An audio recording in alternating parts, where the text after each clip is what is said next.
but they fight all the place in it. Yeah, they fight all the place in it.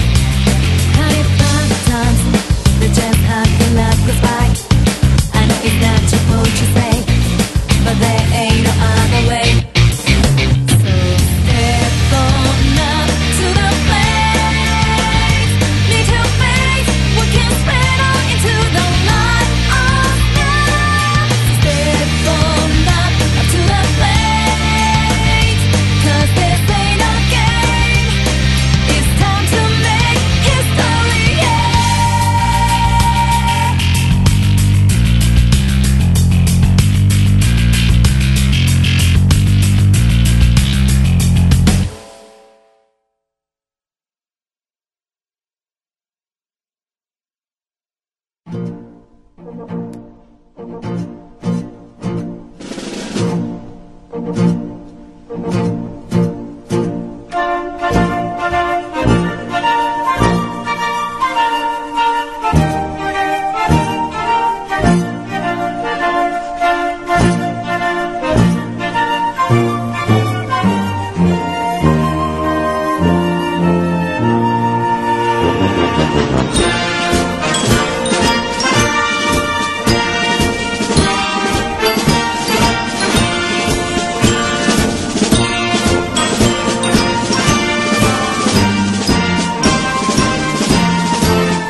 Are you stuck at home on a Saturday night with nothing to do again? I can't take it anymore! Then join me, my co-hosts, and my guests every Saturday evening for Mic Check Radio with Adam Hebert. Okay. Together we'll discuss the big news of the week from entertainment and politics, talk about the issues that are on your mind, and hey, we'll even talk about general stupidity and jackassery from the American right. You stupid jackass! So join me every Saturday evening, 6 to 9 p.m. Central at my Ustream home, Mic Check Radio. Come on in, it'll be loads of fun. Gee, I sure hope there's a happy ending. I love a happy ending.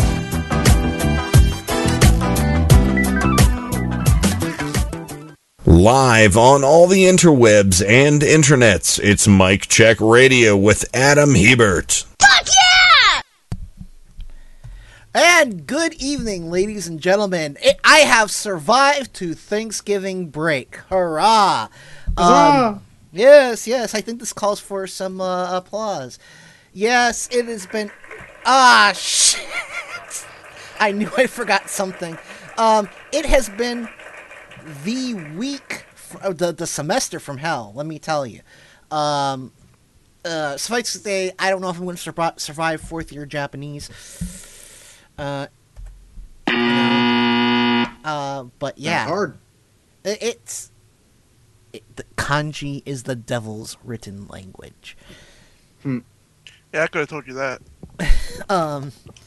Yeah, and as I said before, I believe I said before, I think they tested me too high when I transferred here, and I told them that. I said there is no way I could have tested out second year unless Nakama is just an easier book compared to Yokoso, and you know they said, you know, there's nothing we can do. It's like bullshit. You just don't want to do it.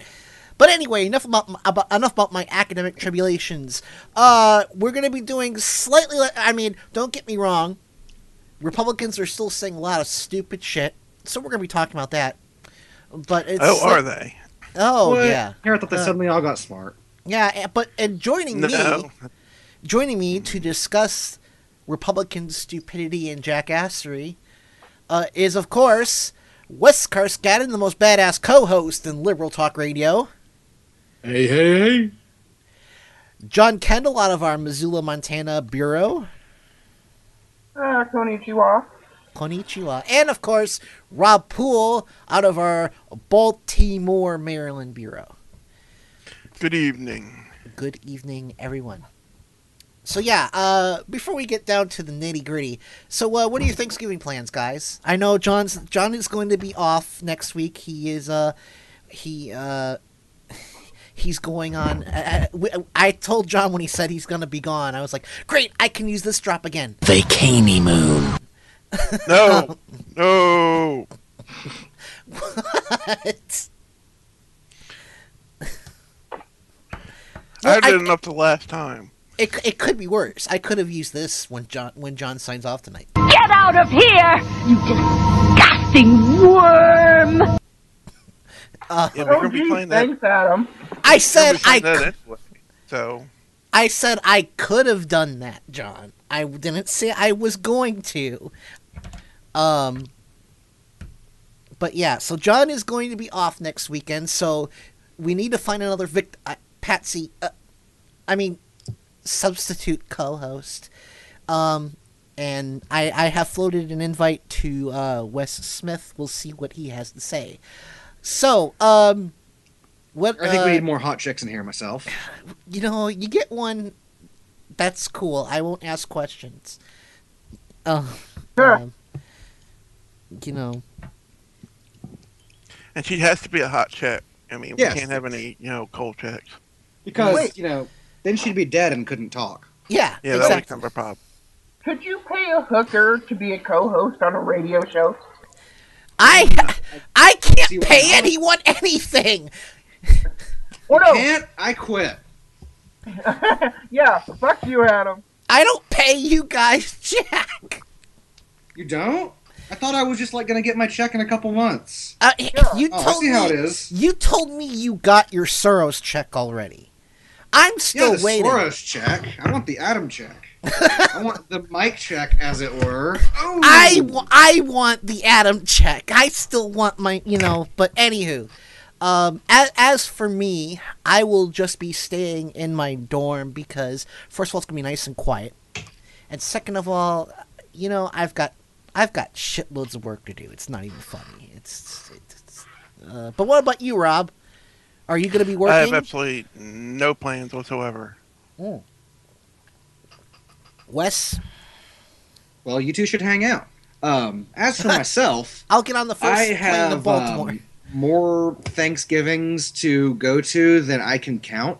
Because I have my girlfriend's family and her dad's family, and my family isn't, I don't think, really doing anything this year, but I don't know. I'm gonna get so much Thanksgiving food. So basically, she's going to roll you home, right? Ideally. Or pull him in a wagon. Bump, chicka bump, wow. Anywho, yeah. So, the Republicans not taking the election very well. And I really wanted to get War on, and like you guys know, I told him, I said, you guys are under strict instructions to be nice to War because he's having a hard time. Hey, if he's honestly got the chutzpah to come on this show and provide, a separate viewpoint, I don't care if I disagree. I gotta respect the balls. It's like I said, War, I don't care if you disagree with me. I care about the fact you can actually conduct an intellectual conversation about it and not let it degrade into a shouting match.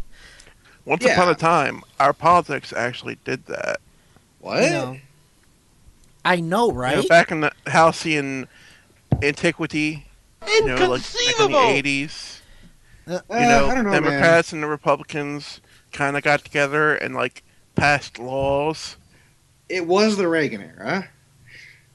It's the 80s. Do a lot of coke and vote for Ronald Reagan. I need to get that drop from Mystery Science Theater. I've got to get that drop from Mystery Science Theater. So yeah, yeah, they're not learning anything. Yeah, I was having a conversation actually with Wes Smith earlier today, and I wish he was around so he could link me to what he read. But he was telling me about this article he read, basically saying to the right that no, we need to double down and go further to the right. To which I say, how? What are you going to try to institute a new patrician movement and make us like ancient Rome? I mean, what's to the right of the current Republicans? So, going to the getting the wrong moral of the story stack, here is Representative Peter King. This is the douchebag who has these anti-Muslim hearings and refuses to allow any Muslims to testify unless they back up his pre-drawn conclusion, which is the entire point of having these hearings, apparently. You know, it's not about fact-finding, it's about backing up his, So here is what he says about the idea of a mandate. Let me bring Congressman King in on this. Congressman, the senator says there was a mandate in this election that clearly said that the American people do want to raise taxes on the wealthy, the so-called ongoing fight over the fiscal cliff. As far as the Republicans on the House side look at this, do you think that there is some room there that is necessitated by the fact that Republicans pretty much got clocked in the elections? Is there a message there for you all?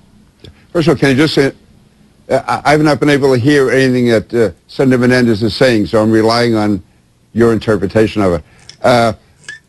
As far as Congress, the Republicans feel strongly that tax rates should not be increased. Having said that, I think John Boehner, Speaker Boehner, has shown his willingness to work out an agreement here. That can be done by affecting deductions, loopholes, which would include those in the upper brackets, so that the president could get the revenue that he says he's looking for, but it would be done in a way that tax rates are not increased. So therefore, we believe that would not slow economic growth.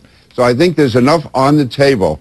If both sides want an agreement, I think John Boehner has put enough on the table that an agreement can be reached. And as far as you say Republicans getting clocked in the last election, the fact is we still have a very large majority in the House of Representatives. So it can be said that while President Obama won, and he did win, the fact is in the Congress, the American people have returned a Republican House of Representatives. So we also have, if you want to call it a mandate, I don't like to get into that terminology.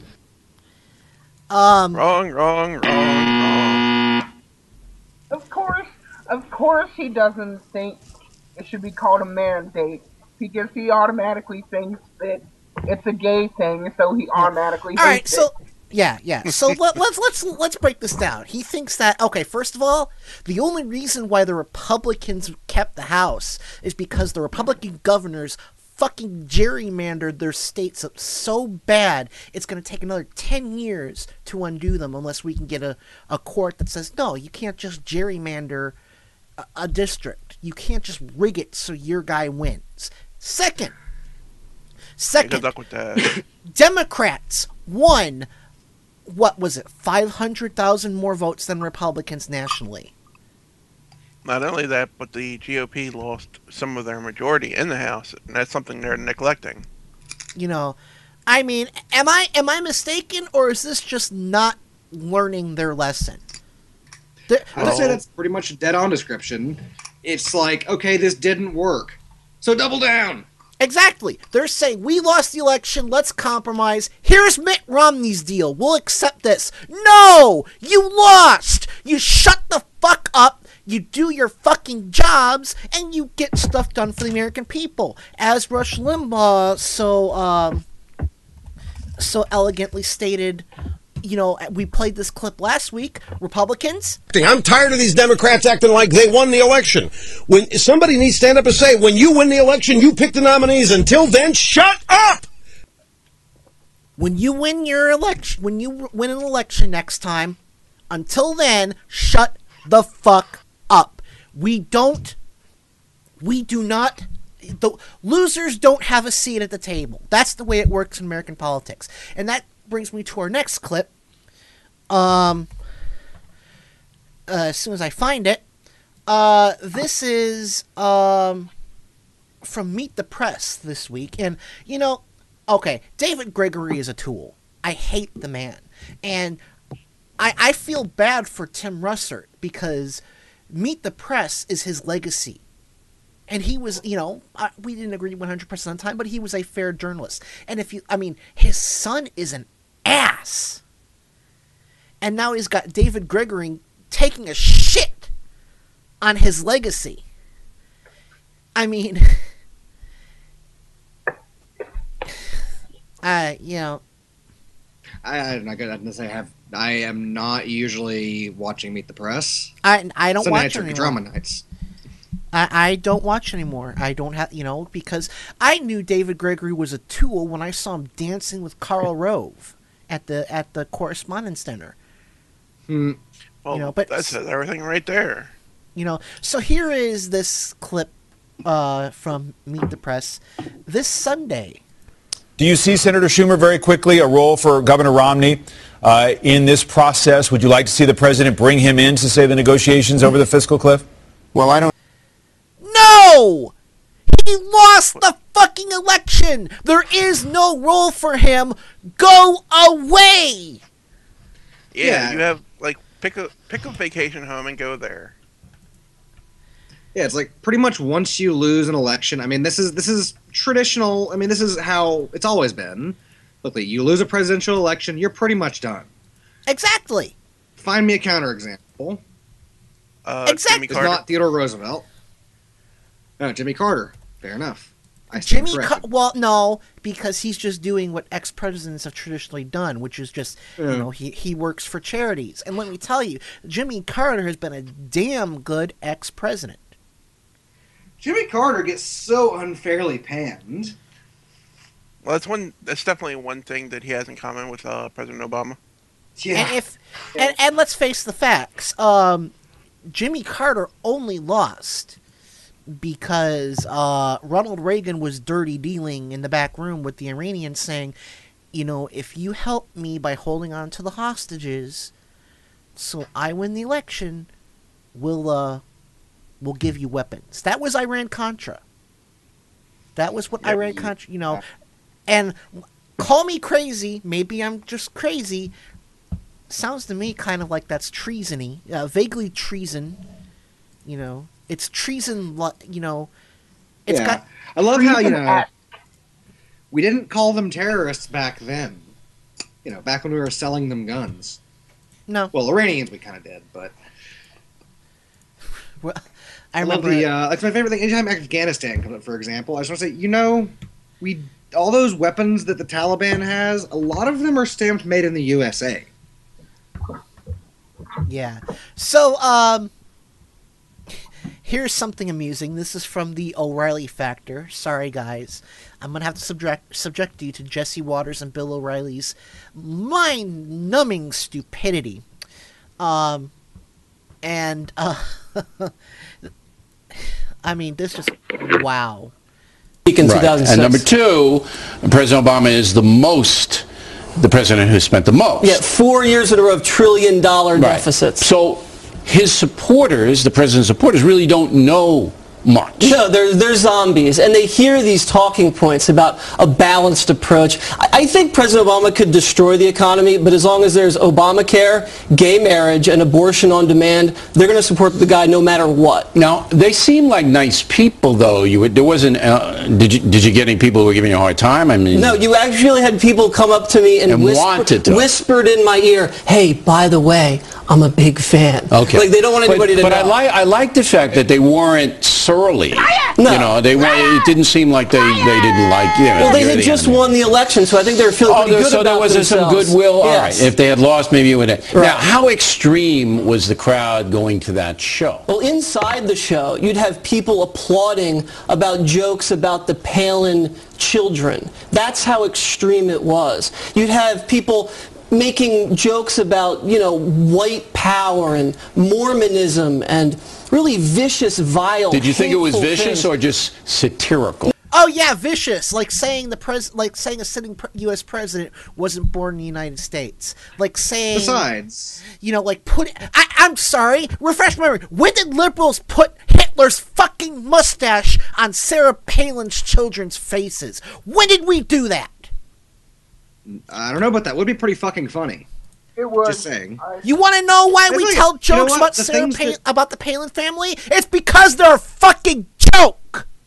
Yeah, they're funny. If they don't want to be laughed at, stop being so fucking funny.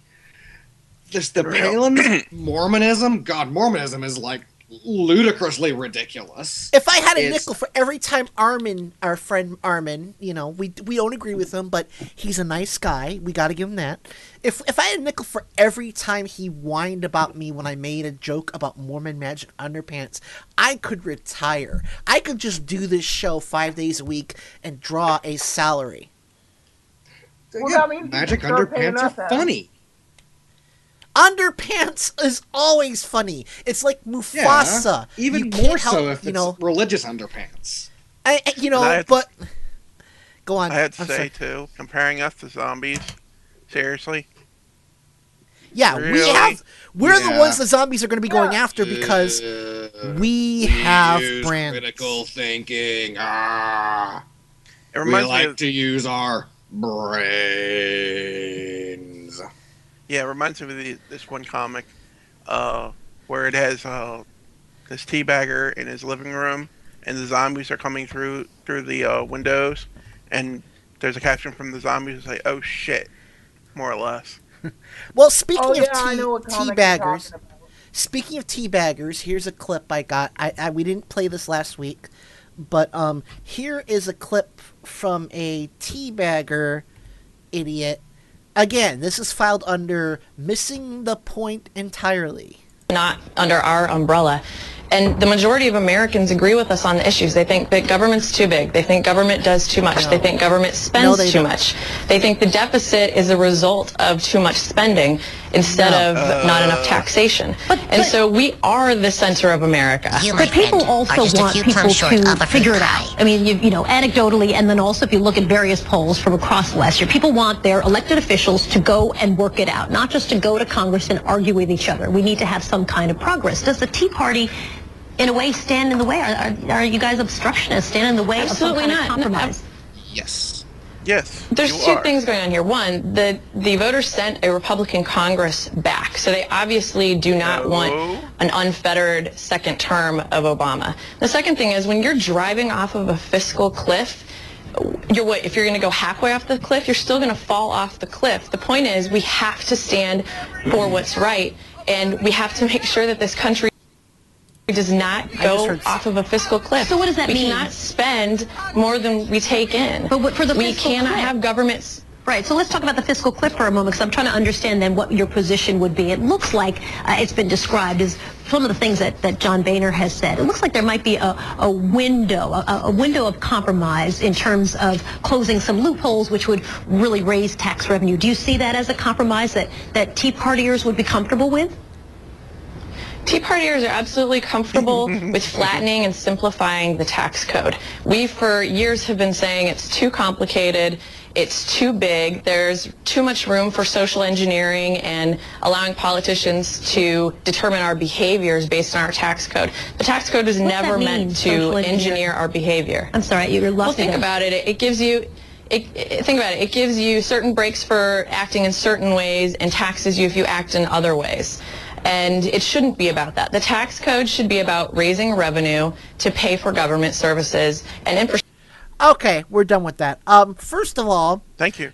No, you stupid broad. America doesn't agree with you. Second of all, you are a liar because the Tea Party has advocated for conservative social policy time and time again. Yeah, sorry. Before we even talk about the super overhyped fiscal cliff, which, by the way, it's just been made to sound as dramatic as possible. And it's really not something we need to worry that much about right now. They're gonna work around it. It's not like the economy is gonna just collapse.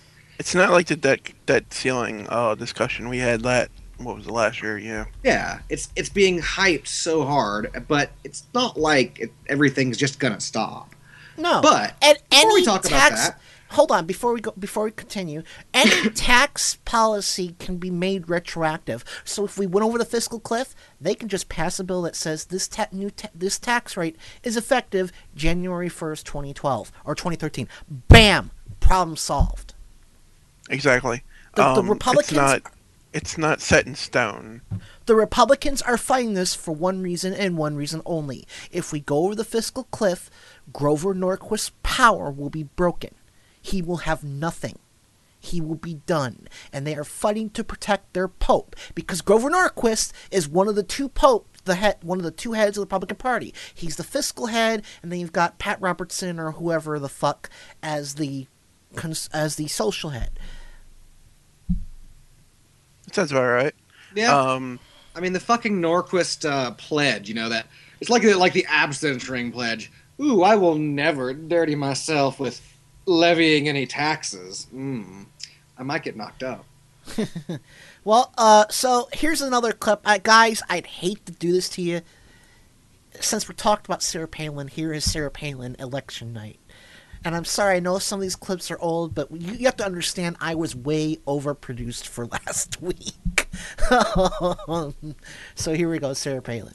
Perhaps, but a win is a win. You get that W in the column, and that is the direction that the country has chosen. I just cannot believe, though, that the majority of Americans would believe that incurring more debt is good for economy, for our children's future, for job creators. I cannot believe that the majority of Americans would believe that it's okay not to follow the Constitution and not have a budget. And I can't believe that the majority of Americans would say it's okay to rely on foreign sources of energy. No. Shut the fuck up, you bitch. Calm down, Adam. Calm it down now. Settle down, Bayless. We don't have a budget. We don't have a budget because the Republicans have gone so far right, the Senate won't pass what they put forward. If they would move towards the center like they should have after they got their fucking asses kicked, we would have a budget. But they have this attitude. We get everything we want or we give you nothing. Yeah, it's a scorched earth policy, which doesn't work in politics. I mean, it wins elections for a little while, but then it gets old real fast. And let's be frank. Well, the problem is people are paying attention to this, and it's unequivocal that the GOP is the one who's responsible for all this mess. Yeah, and let's be frank. This gerrymandering solution they've got, it's only good for 10 years at most, because what you're going to see happen in 2014 is if we can't take back the House, we will be taking back a lot of these fucking governorships, and we're just going to do to the GOP what we did to them. And I'm not going to say gerrymandering is wrong, because I say, you know what? If the jack boots fit, wear them. Yeah. I mean, getting back to the clip earlier with Bill O'Reilly, I think it's like fucking hilarious that he automatically blames gay people. And it's like, no, they support President Obama because he supports them. Whereas the Republicans come in and they're like, oh my God, you guys are huge sinners and using the Bible for this bullshit when the Bible is not the best way to learn how to treat people. Yeah, honestly, the GOP really needs to drop a lot of its social policy because it just doesn't sell. I mean, in some parts of the country, sure. Like, and here in Tennessee, of course there's going to be some fucking nut jobs, who are around who think, oh, 2 guys doing it, that affects me somehow. But, the American people as a majority don't give a fuck. They don't care. They care that people should have rights, and that's it. You know what? My main belief is everyone has a right. Everyone has a right to be fucking happy. If somebody is happy, if they're male with another male, if they're female with another female, hell, if they're transgendered, let them be happy. But apparently, it's against the rules of all sorts of life that, oh my god, we have to get happy. Yeah, let me tell you, once gay marriage was legalized, I just lost all of my girlfriends, because, why not get gay married? Yeah, Bill O'Reilly's an ass. He's a dick. Actually, no, because he doesn't deserve that title. He has an entire section of anal sex by himself.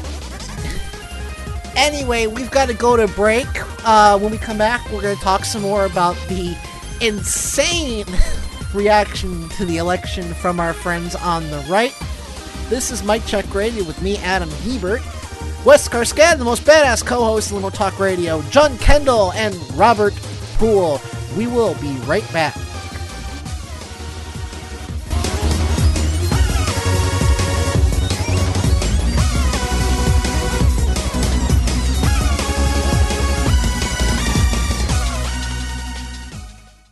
You're listening to Adam Hebert, a man with breathtaking anger management issues, on Mike Check Radio.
Hi, this is Kenny Pick from Turn Up the Night. Here are some of the hijinks you can expect from my show.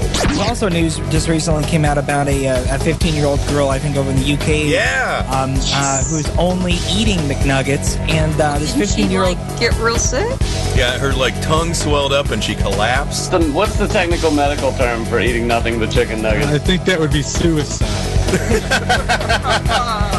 Turn Up the Night with Kenny Pick, streaming live every Tuesday and Friday from 7 to 10 p.m. Eastern at Radio or Not, Talk Radio 1, Progressive Blend Radio, and KennyPick.com.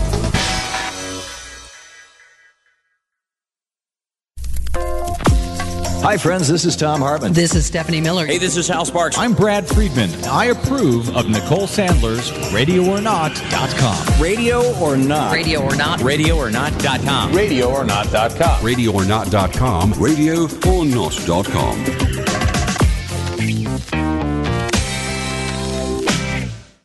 For you, the day Adam Hebert on Mike Check Radio. graced your village was the most important day of your life. But for me, it was Tuesday. And we are back. I just have to say, I think it was actually pretty funny that the computer chose my anger management bump for that, considering my Quite apropos. And I, you know what? Considering that breakdown, I suppose I should change my will to make it state that if I am committed due to mental breakdown, Wes, you're in charge. Ooh, yeah. I'll just drive you insane then, and then take the show for myself. But yeah, so we are back. Me, Rob Poole in Baltimore, John Kendall in Missoula. You'd think I would know this by now. And of course, get your shit together, Adam. Wes Garscadden, the most badass co-host of Talk Radio out of Chattanooga, Tennessee. Woo! So yeah, yeah. I mean, is it me or was if I had to choose between listening to Sarah Palin speak and pounding on my testicles with a wooden mallet, I would say, Rob, pass me that mallet. No, the big one, the really big one. That's really tempting. Yeah, it's like, I just want Sarah Palin to go away, and yet she's so good for comedy. Yeah, she is good for comedy. But you know who else is good for comedy? Oh, I can think of a few names. You might not have heard of this one. Venus? Is that one? That's one. That's one. Ding. But no, I don't know if you'll have heard of this bitch. Shelley Dankert.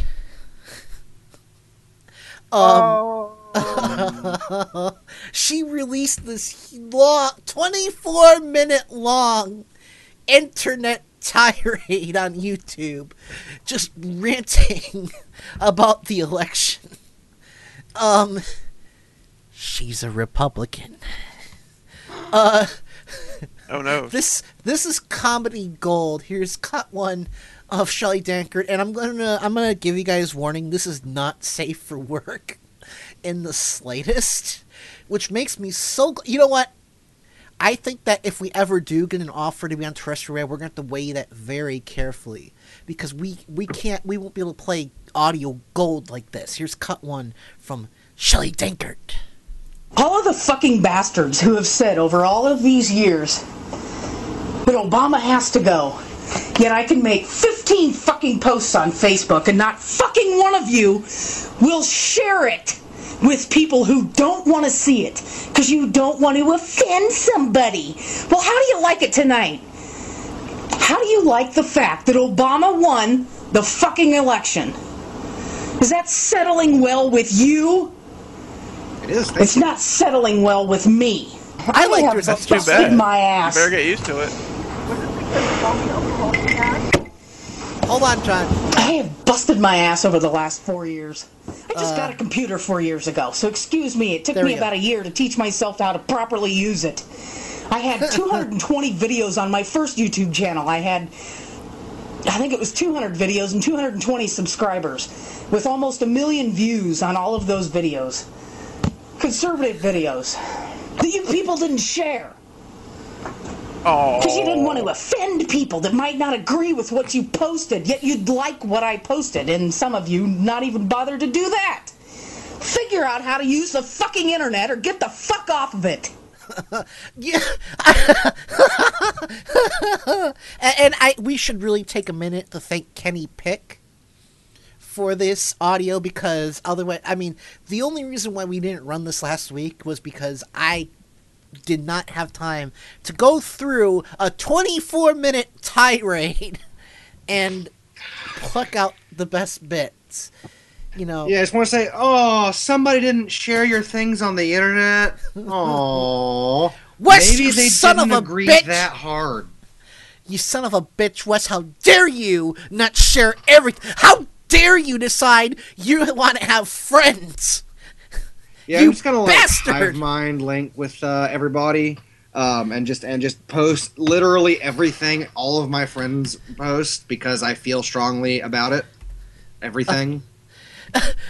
You know what's really funny is she thinks so highly of herself. She thinks that if people shared her Facebook posts, that Romney would have won. Hey, she had like almost 220 likes and followers or whatever. You know, she's got internet cred. Yeah. Now I will say this. We've got more clips, but I will say this. Apparently, her phone number, she's posted her phone number in a public forum. Because always a great idea. Yeah, that's rarely a good call. Hold on. So she regularly posts the phone numbers of people who call her. I am announcing this now. I want this woman's phone number. We're gonna call her if we can find it in a public forum posted by her. I want this to be legally airtight. Okay? It has to be posted in a public forum that anyone can read by her. If we can get that phone number, we will call her live on this show. And here's the best part. If she posts our private information, that's a crime according to Illinois state law. We can take her to court. Although, if we're going through Skype, then what's she going to have access to anyway? Probably nothing. But I'm just saying that if we basically say you may not... She doesn't know. She doesn't hurt us. I'm just saying that if we clearly state to her, you may not use any private information, you are explicitly forbidden to use any private information, and she does, that's a crime. So, well, here is whatever. I would love to have her on for a nice chat. The entertainment value sounds exceedingly high. Here is cut 2 of Shelley Dankert. You want to call me unhinged? I am. You'd be right. Yes. I am totally fucking unhinged right now. Yeah, we can kind of tell closer. that. You know? Romney, 45,245,000. Obama, 45,029,000. Ooh, it's only within 20,000 now. So Romney isn't even going to get the popular vote. Fuck you. Well, maybe he's not very popular. You goddamn Ron Paul supporters, you Gary Johnson voting douchebags. Kiss my ass. No. You want to really do it? I'll give you my fucking address. First of all, I'm sorry. I wouldn't kiss her ass because I bet you it's just riddled with herpes. Just going on a limb here. God. You know what? I'm going to go ahead and say, okay, give me your address. If there's any way, I will buy the beer. We will go out, have some beers, and it will be great. It will be totally friendly, totally civil. You know, I can't say what I'll get in return, but we'll have a lively time and a nice discussion. That's right. I want to get drunk with her because... Oh, wow. Could you imagine her drunk? I mean, she rants enough when she's sober. Hold on! No! But no! She's drinking! Every now and then, you can hear the clinking of ice cubes in her butterscotch knobs. Yeah, it's well, butterscotch knobs. All right, so here's some more. Here's that clip continued. Yet, Google my goddamn name, find it yourself, and show up unannounced. I'll be happy to fucking greet you at my door. I'll be happy to find you in my bedroom in the middle of the night, you assholes. Come on over. I'll fucking kill you and I'll enjoy doing it. You goddamn motherfuckers. You think... Sorry about that. Yeah, I'm pretty sure a death threat is kind of illegal. Just going on a limb here. I mean, to be fair, it's not a very specific threat, but yeah. So her logic is that because someone voted for Ron Paul or Gary Johnson, and then can find her address, that they will be in her bedroom at night. Somebody thinks awfully highly of themselves. I wouldn't be caught dead in that woman's bedroom. I'm telling you, she's riddled with VD. Yeah, I mean, whatever. Have you seen her lady boner for Sarah Palin? We'll get to that. But more. You goddamn motherfuckers! You think another 4 years of Obama is going to be so much better than 4 years of Romney? You're too fucking stupid to live here! Go to hell! Already there, we're listening to you.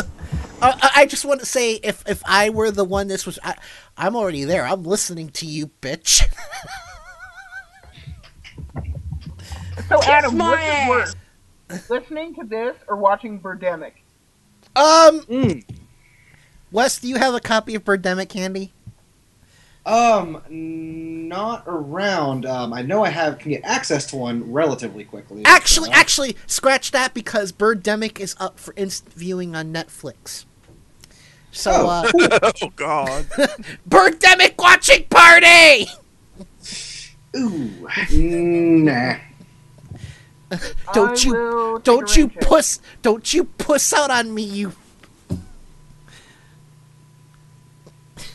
I can understand John not wanting to watch Birdemic, but don't you puss out on me, Wes. I mean, don't get me wrong. It's not the worst movie I've ever seen. But, have you ever seen Troll 2?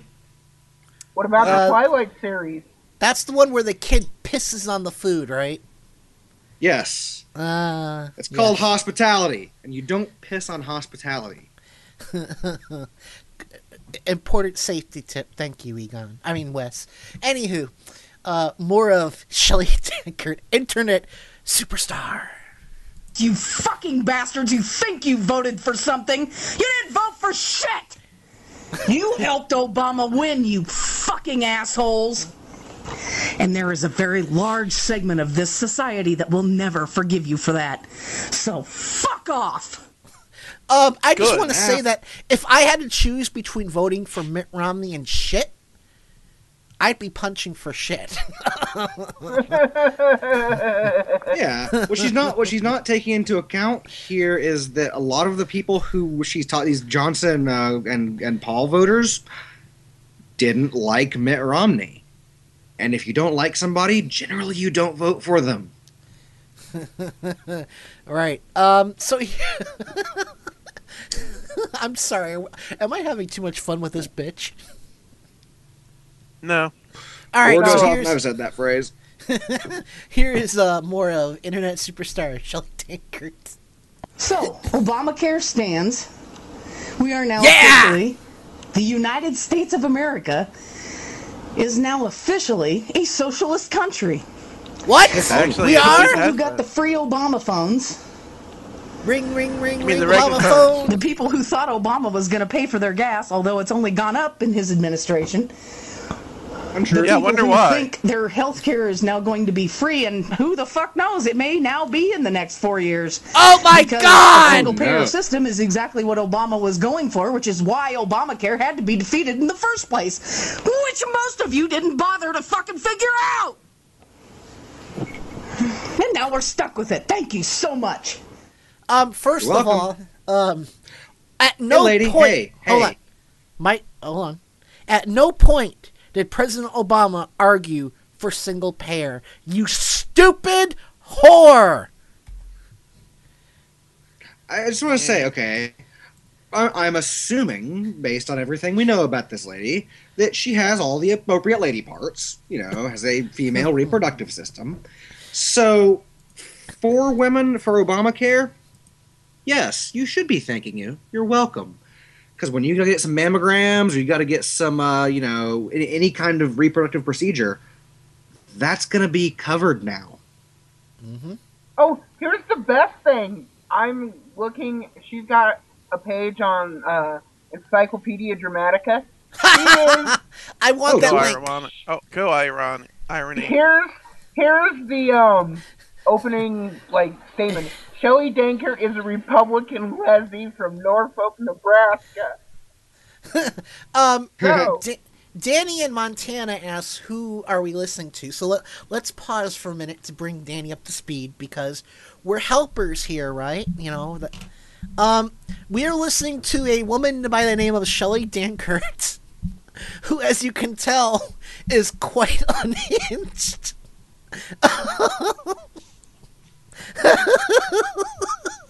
Adam, you're loving this too much, brother. I can't help it.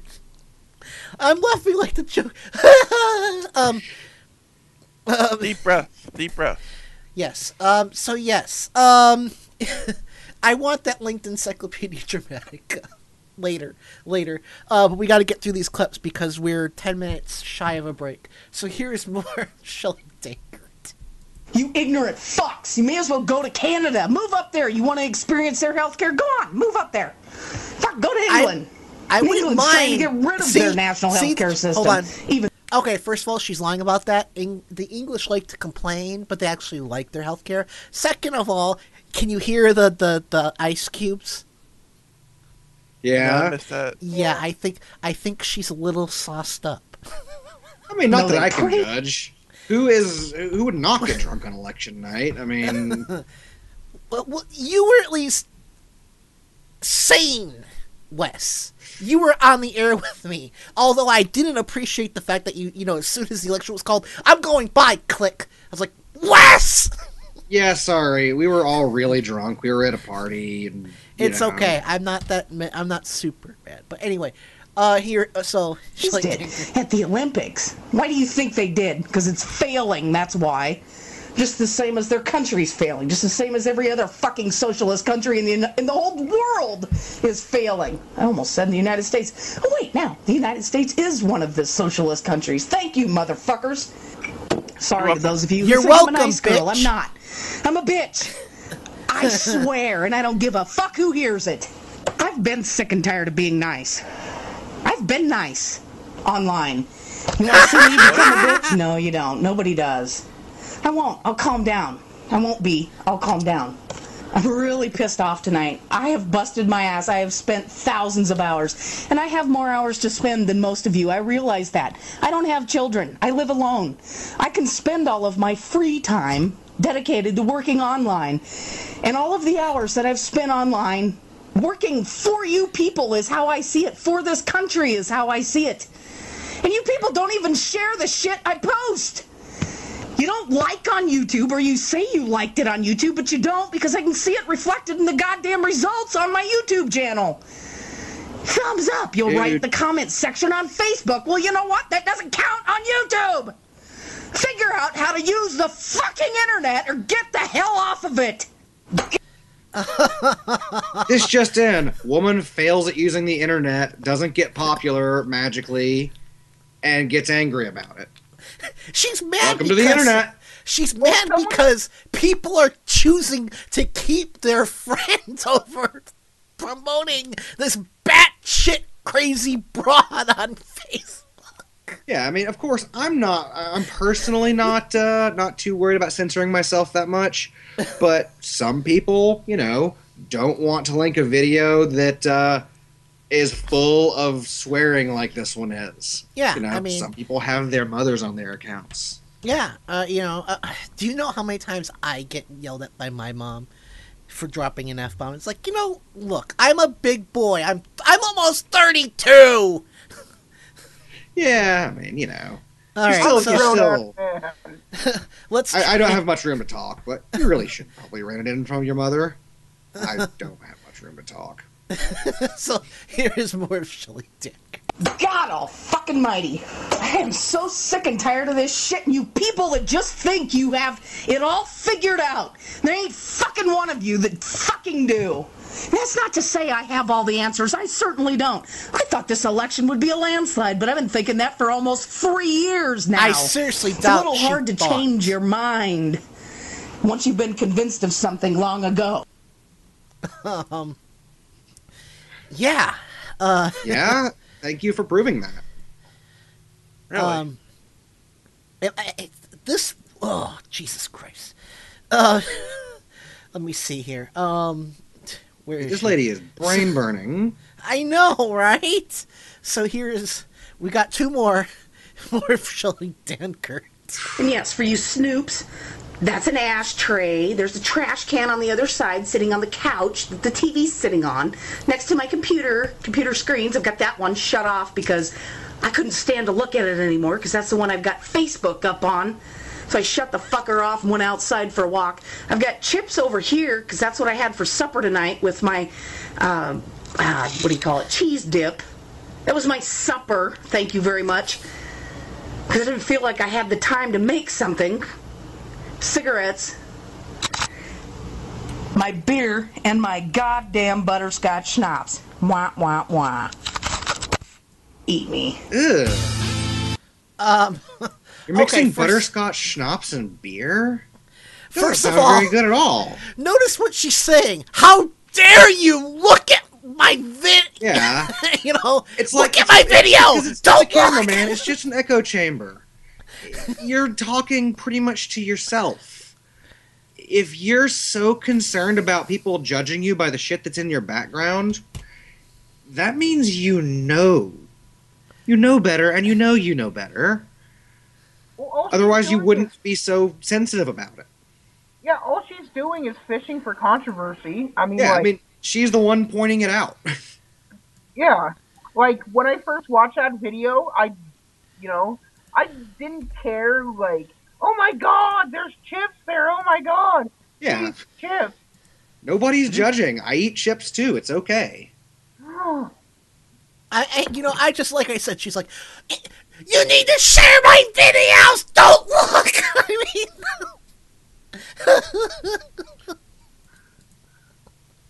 Yeah, I think we need to get this poor chick some help.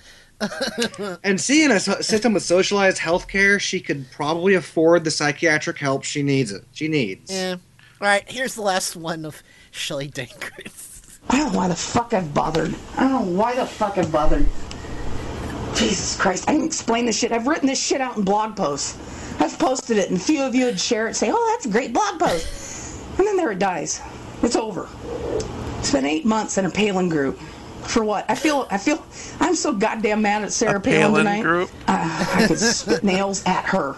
I really could. She failed this country. She should have stepped up. She should have ran.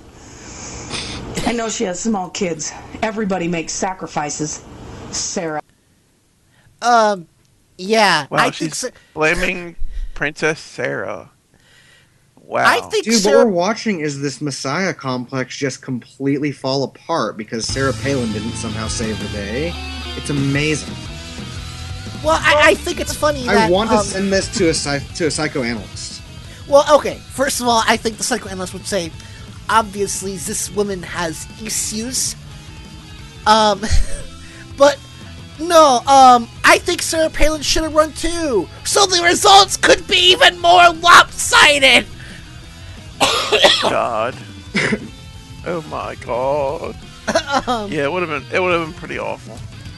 It takes a very special kind of person to be less popular than Mitt Romney. And Sarah Palin has those qualifications. Now, I would definitely agree with that. Anyway, we have to go to break. We will be back and for a little bit more Schadenfreude. And then, of course, we're going to be talking about Hostess Rest in Peace, among other things. This is Mike Check Radio with Adam Hebert, and we will be right back after this.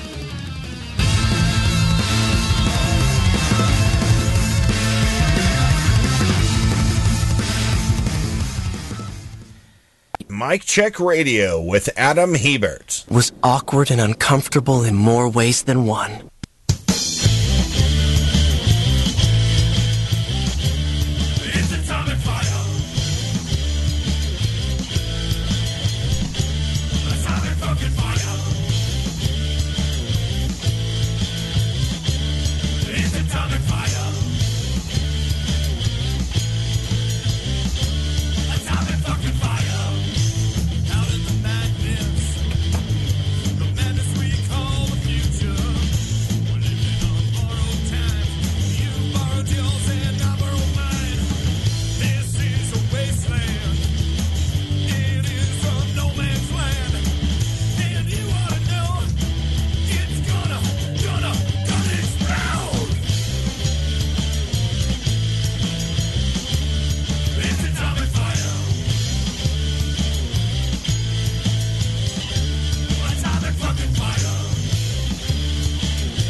You never know who or what you'll hear when you listen to The Nicole Sandler Show at RadioOrNot.com. Greg Palast, I realized as we were talking that actually we were supposed to do this on Wednesday, so thank you so much for bearing with me. Well, I am thrilled that we're doing that. You've jumped the other characters.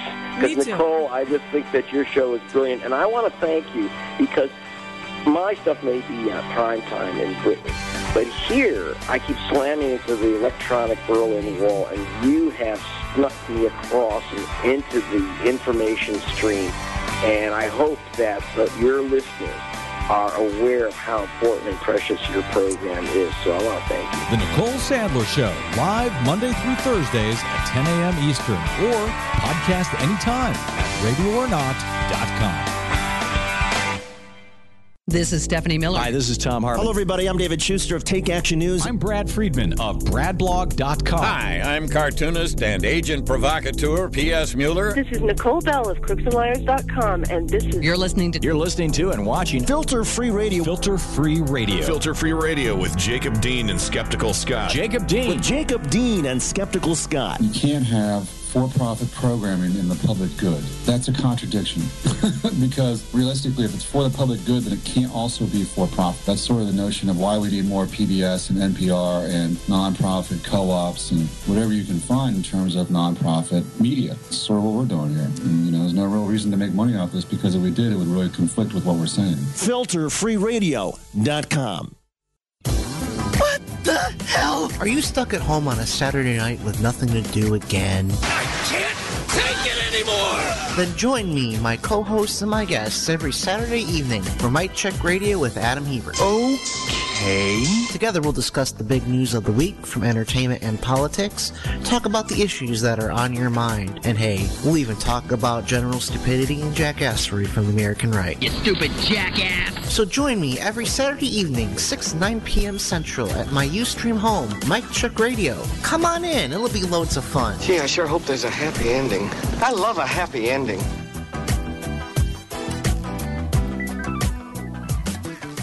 And now, live on your computer machine, it's Adam Hebert with Mike Check Radio. Fuck yeah!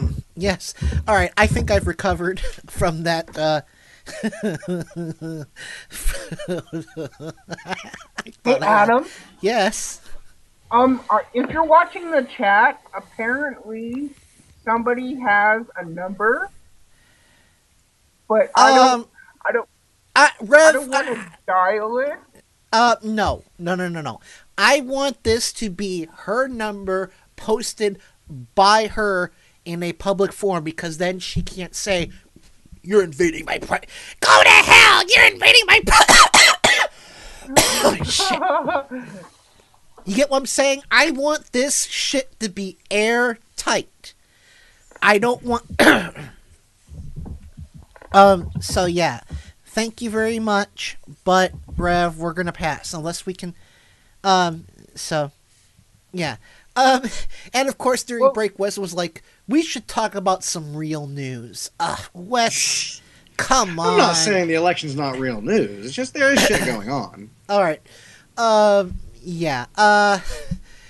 And I have a vested interest in the Black Friday strikes because, as I've said before, I am a former Walmart employee, and I was on. So you know how it is. Yeah, I was on. First of all, now that was a new promo for Filter Free Radio we played. It was like, so Kenny Pick can get Stephanie Miller, Brad Friedman, David Schuster, and I think Tom Hartman was in that too.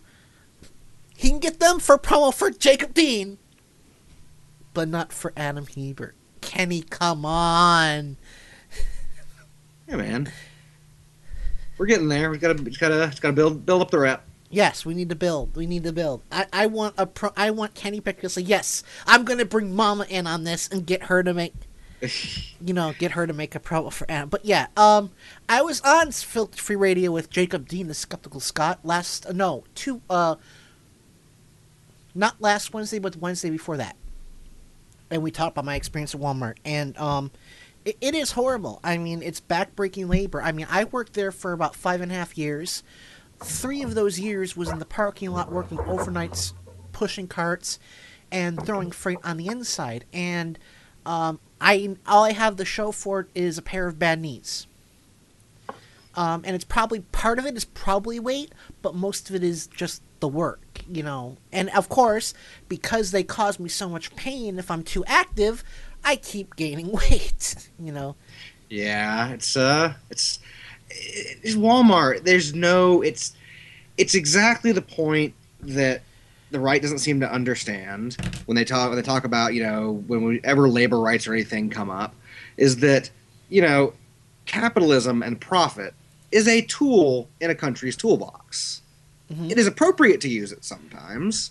It's appropriate to use in many cases, but there's also other things. There's other priorities. There's other tools, and labor laws are one of those tools because it screws up. You know, you get bad knees. Well, that's going to cause health problems. You're going to need doctors. You're going to need to use money inside the medical system, which, because you worked for Walmart and didn't get paid jack all, is going to end up coming into debt. I mean, these things are all connected. Well, and I was actually talking about this to some extent with our friend Cecil, who co-hosted a couple weeks ago, and we were talking about college. And part of the problem with our system in terms of education is we have in our heads that any service exists so someone can make money off of it. If it doesn't make money, it's not worth it. So we've allowed our public university system to become a for-profit industry. Someone has to make money. So instead of giving kids grants, we give them loans so that someone makes money off the interest. Because, like I said, or you got colleges who basically shift all these funds to their college football team because that's what makes money. Fuck you. And plus, again, in this case where there is a little bit of a free market thing because somebody wants to start an expensive for-profit college, they have that right. As long as they can get accredited, go for it. But there should be an option for people who don't want to use that and still need an education. And I mean, yes, there are lower cost public institutions, but they're still run as businesses. And, exactly. Even then, they are very much run in a lot of ways by the banks that finance the loans. Mm-hmm. Look at the textbook industry. Yeah, and like I said, so we have these kids who are coming out of college with about $40,000 in debt, And people are like, oh, the bubble's going to burst. Well, yeah, the bubble's going to burst, and guess whose fault it is? It's yours.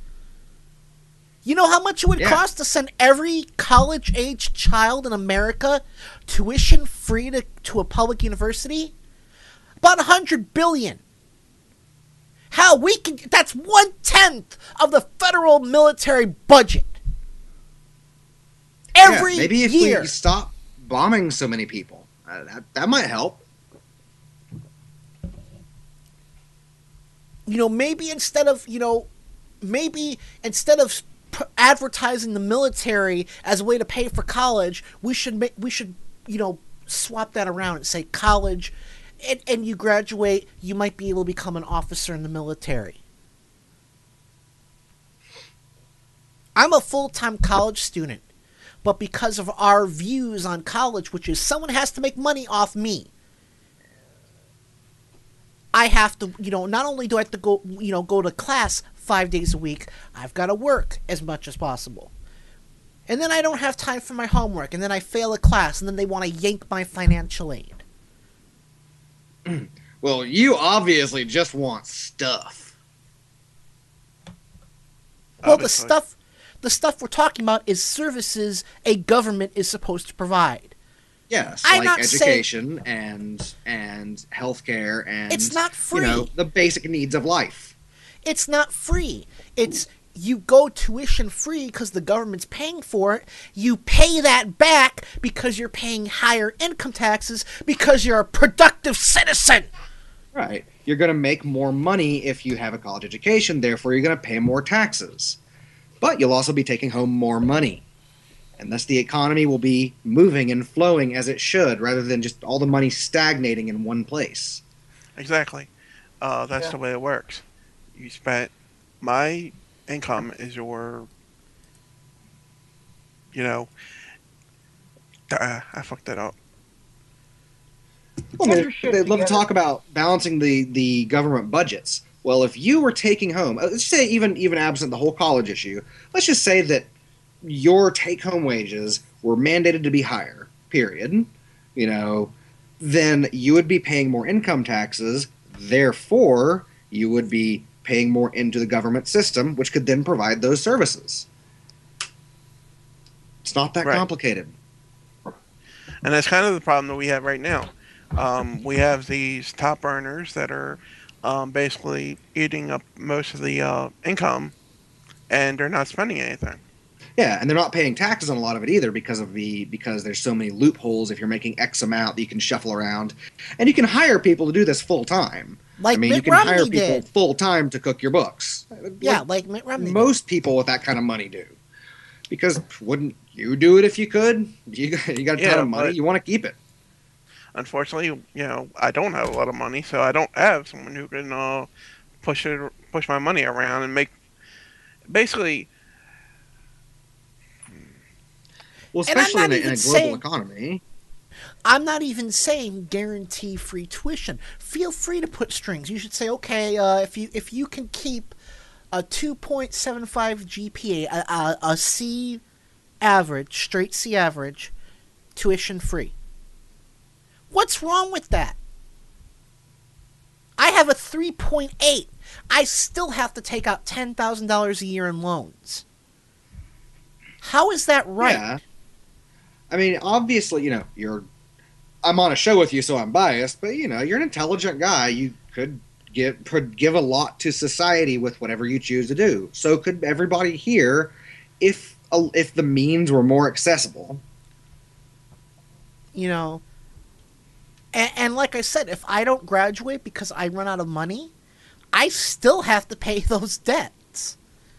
Yep. Good luck with that. Yeah. Well, I mean, if I may 1 second here, play devil's advocate. But college isn't for everyone, man. And with I agree. I agree with that too. Saying the college before military. I mean, college isn't for everyone. So if they have that option of going into the military and then think they can handle college, I'm all for it. Well, yeah, but here's what I'm saying. This would cover those people as well. They get people to join saying, you can pay for school. You shouldn't have to put your ass on the line to pay for school. What's really interesting in America is that there's... if you go to college and join the military, that should put you on the officer path, on the officer, path. Certainly. What I also find interesting in America is how there's this stigma surrounding things like vocational schools, which if college is not your thing, it's not for everybody. You still, should learn a trade. You should learn something you can be good at and contribute to society. And vocational schools are a great way of doing that. You don't want to study, a bunch of other stuff and that's just not for you. Then contribute in a different way. That's fine. Yeah, I don't get that. But because, my dad's a welder. And I mean, he's been doing it since, he was in his 20s. And, job. He makes good money. And, that's kind of part of the problem we have. We have in America that is missing a lot of skill sets, especially in the manufacturing area, the service areas. Although the question kind of becomes then, what is the symptom and what is the cause? Do we not get people going into that because there's no jobs for it, or are there no jobs because there's nobody going into it? I think it's a combination of the two, personally. Yeah, I agree with that. Yeah.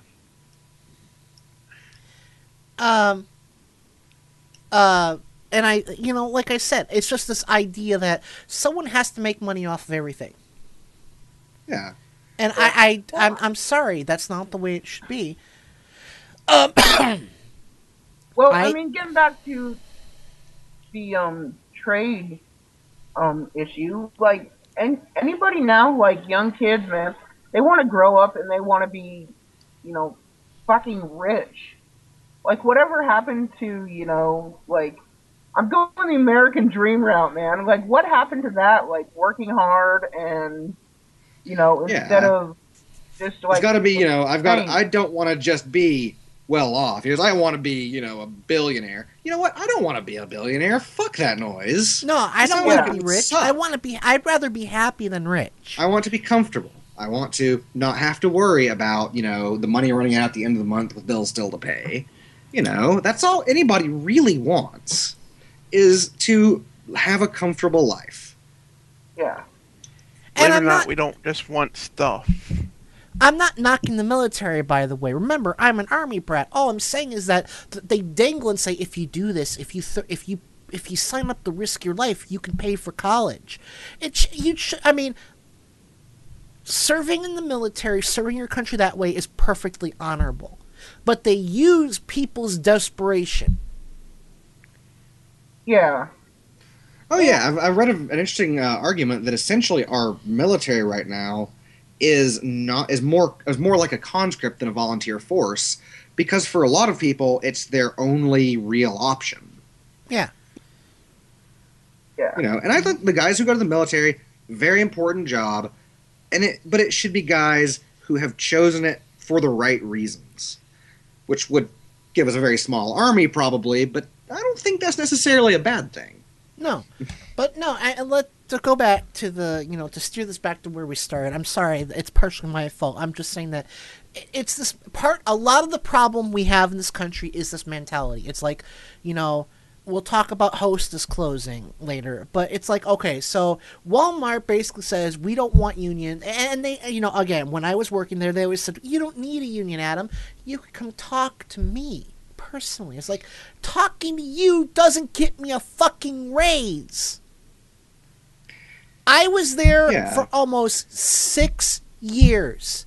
Every year, no matter how hard I busted my ass for that company, I met expectations. Yeah, and it's bullshit, because even the people, the lower managers are, they're just under pressure from upper management to cut costs however they can find it. I'm gonna go with myself here for a second, but a great illustration is late World War II Germany, where production quotas, things like that, were just being so obscenely overinflated by this need for artificial growth that people would just fudge numbers and break rules left and right just to meet the numbers. You know, we need our companies to have a realistic goal. If you have already saturated the market completely, like Walmart has, you shouldn't expect X% of growth every year, because there's not anything. You've got it. You won. Congratulations. You know, it's like, there's not much else they can really take. You go to the boss and say, I need a cost of living raise. I can't afford groceries. Go get on food stamps. So we are subsidizing Walmart. We are subsidizing. And then they vote to cut food stamps. Hold on. We are subsidizing the obscenely wealthy lifestyle of Sam Walton's rotten little brats. Yeah, well, I mean, like, me and my dad talk about this all the time, and he says that, you know, right now he can hear Sam Walton spinning in his grave. Oh, yeah. Because, like, his has fucked everything up. Yeah, the thing about Sam Walton is, he was anti-union, yes, but his reasoning was that there's a social contract that owners of companies should treat their employees like human beings and, you know, take care of them, so they shouldn't need a union. Yeah. Which I don't necessarily agree with, but it's certainly better than his kids. Yeah. It's like people just forget the social contract. You know, we have this understanding of society. We all got to look out for one another because we all interplay with each other. You know, every you know, when I do my job, it affects the entire local economy because I spend money and all this. People forget that. They just think about me now. You know, fuck you, Jack. I got mine. Exactly. That's and again, until the 80s, until Ronald Reagan won election, Ayn Rand was a crackpot. And all of a sudden, she gets credibility because this guy who's basically saying, no, you shouldn't depend on the government for help. Pull yourself up by your own bootstrap or drown in your own shit. That is what Ronald Reagan brought to this country. Yeah. Obama put it very well in, I believe it was the second debate, but I could be wrong. Because the way he phrased, you know, the social safety net, you know, these programs is, there's a certain floor below which we just don't let other Americans fall, because we're decent human beings. Because if anybody's starving, it makes all of us less. It makes things worse for the entire society. Yeah. And I'd rather have a couple people mooch some food stamps than anybody starve. You know, again, we just have this, like I said, pull yourself up by your own bootstraps or die. That's not my America. No. That's not the America of the Founding Fathers. That's not the America that is the America that the robber barons wanted. That is the America that the fat cats on Wall Street wanted when they had the Great Depression. Oh, how quickly we forget our history. Yeah, you know, it's like... People honestly don't understand that the whole thing that led up to the recession is pretty much the exact same stuff that led to the Depression. Oh, don't even get me started on the historical context behind this secession movement. But we'll need a lot more time for that. Oh, well, you know, we'll talk about succession because I've actually got some handy material from my constitutional law class. We'll also talk about Wisconsin. They're up to shenanigans again, and you know, like I said, it's just that they are not. They are not taking the loss well at all. You know, again, I don't care. It's entertaining. It's entertaining as fuck. It's also kind of sad that these people are just so... they were so convinced it was theirs. Yeah, that's what was hilarious to me. You know, Mitt Romney was already prepped for his victory speech. Anybody who actually was following what was going on had a pretty good idea. They knew it wasn't completely in the bag, but the odds were good. Well, yeah. There's also a story that's coming out. It's kind of a, you know, damn it. Basically, that anonymous Karl Rove was going to pull some shit on Ohio, but anonymous interfered. Yeah, That's I what don't know. I wanted to talk about too. It was interesting. I don't know if we can believe that because they're obviously about tooting their own horns, as it were. This is pretty because the thing about Anonymous as a group is that it is a bunch of completely unassociated individuals. They're completely decentralized. So, you have every variety of some people who are just, trying to, screw around for the lulz, and some people who are actually doing something. But this is actually a story of local interest to me, because in 2004, the Ohio votes were routed through servers in Chattanooga, which is where they were fixed. All right, well, I guess we're going to have to take a break because it's the Green News Report. They're back. And Woo! So, we're gonna go to break, and then when we come back, we'll talk about Wisconsin, their shenanigans, and we're also going to talk. I didn't originally plan this, but what the fuck, we'll do it. We'll talk about why secession is unconstitutional. You stupid Republican fuckers. And of course, oh shit! I haven't picked an asshole of the week. Oh shit! Oh Ooh, shit! I got to drop on Adam. Oh shit! Well, you can think about it for a while, but don't steal mine. I won't steal yours. I don't even know it. I'm in trouble. Anyway. Don't worry, there's plenty of assholes to go around. Yeah. Anyway, we will be right back after this break on Mike Check Radio with me, Adam Hebert, Wes Karskadin, Rob Poole, John Kendall. We will be right back after this.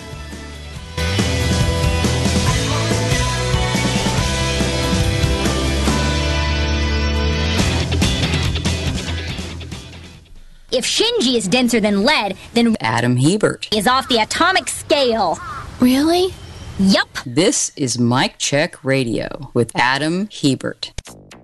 It's Thursday, November 15, 2012. Justice in the Gulf? BP has agreed to plead guilty to all 14 criminal charges. BP to pay record fines for largest oil spill in nation's history.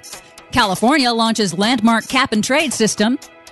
October 2012, the second hottest October on record. Plus, climate change is real, that it is impacted by human behavior and carbon emissions.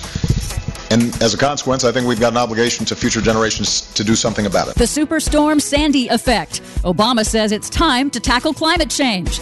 Sort of. All of that and more straight ahead. From BradBlog.com, I'm Brad Friedman. And I'm Desi Doyen. Stand by for 6 minutes of independent green news, politics, analysis, and snarky comment. The reason why you had BP being such a problem, Adam, is because it was so far offshore. And the reason why it was so far offshore is because of environmental reasons. And also because that's where the oil is. This is your Green News Report.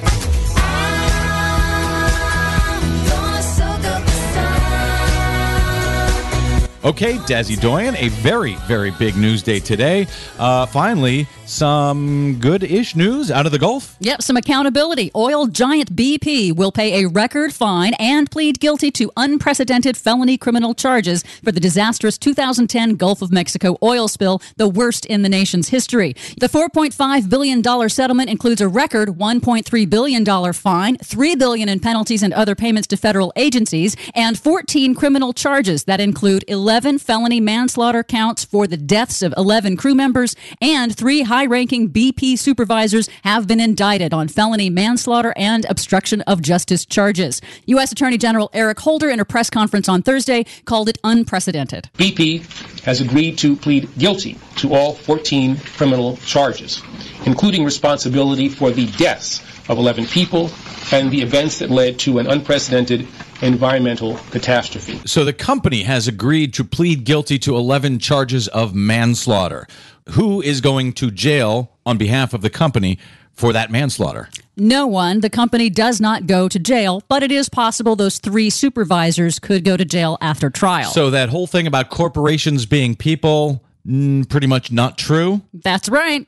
Today's settlement is for criminal penalties for the company. It does not include the $20 billion compensation fund BP set up after the spill, additional civil and private claims from Gulf states and businesses, or federal civil fines for violations of the Clean Water Act, which could go as high as $21 billion and will be determined in a New Orleans court next February. There's much more on this complex settlement and what's next at our website, greennews.bradblog.com. That $4.5 billion agreement from BP, does that cut into their bottom line much? No, actually, it's less than the $5.5 billion in profit BP made over the last 3 months. I guess 11 counts of manslaughter was worth it.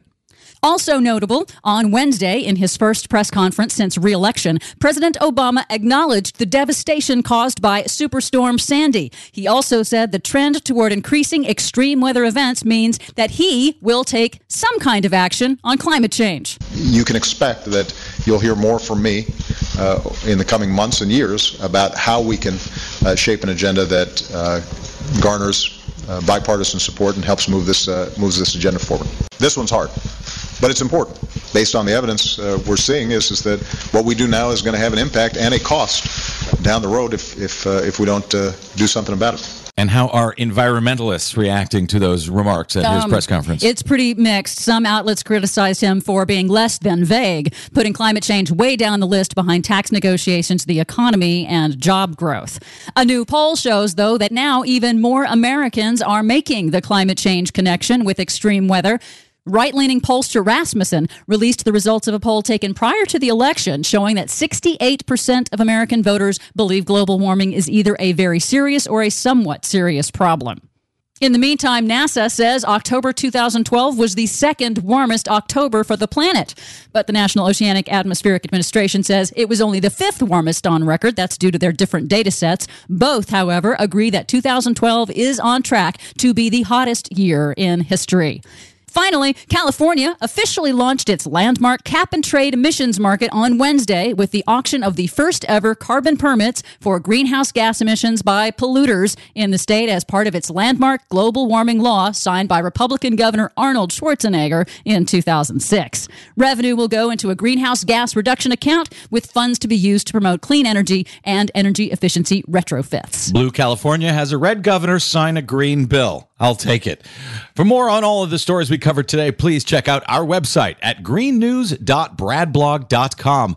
While you're there, please consider a donation to help sponsor the Green News Report. We rely on you to stay on your public airwaves.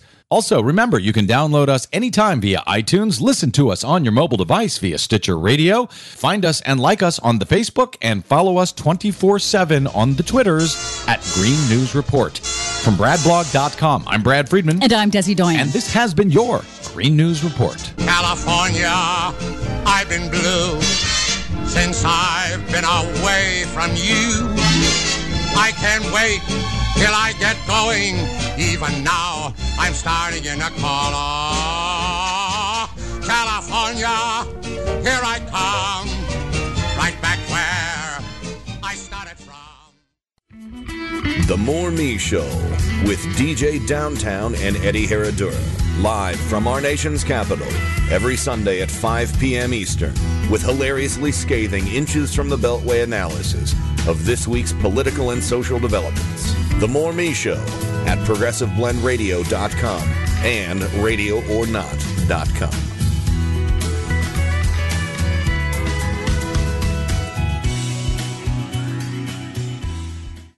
Hi, this is Kenny Pick from Turn Up the Night. Here are some of the hijinks you can expect from my show. We just got done listening to several clips about the Romney fundraisers over the weekend, and I invented the murder finger. It's an offspring of the murder fist. It just happens to be the murder fist with the middle finger extended. Well, I'm ahead of you because I've had a hate finger for many. Hate finger. Hate finger. The man with the malcontent's touch. Yes. Turn Up the Night with Kenny Pick, streaming live every Tuesday and Friday from 7 to 10 p.m. Eastern at Radio or Not, Talk Radio 1, Progressive Blend Radio, and KennyPick.com.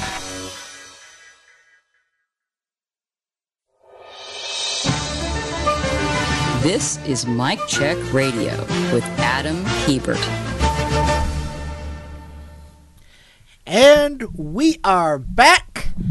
And let me just say, and I should mention that Brad Friedman, who does Green News Report and has been generous enough to join this lovely program before, and we're going to try and get back on again, because don't get me wrong, I love Brad Friedman to death, but he's actually fighting for Allen West in Florida to get a recount.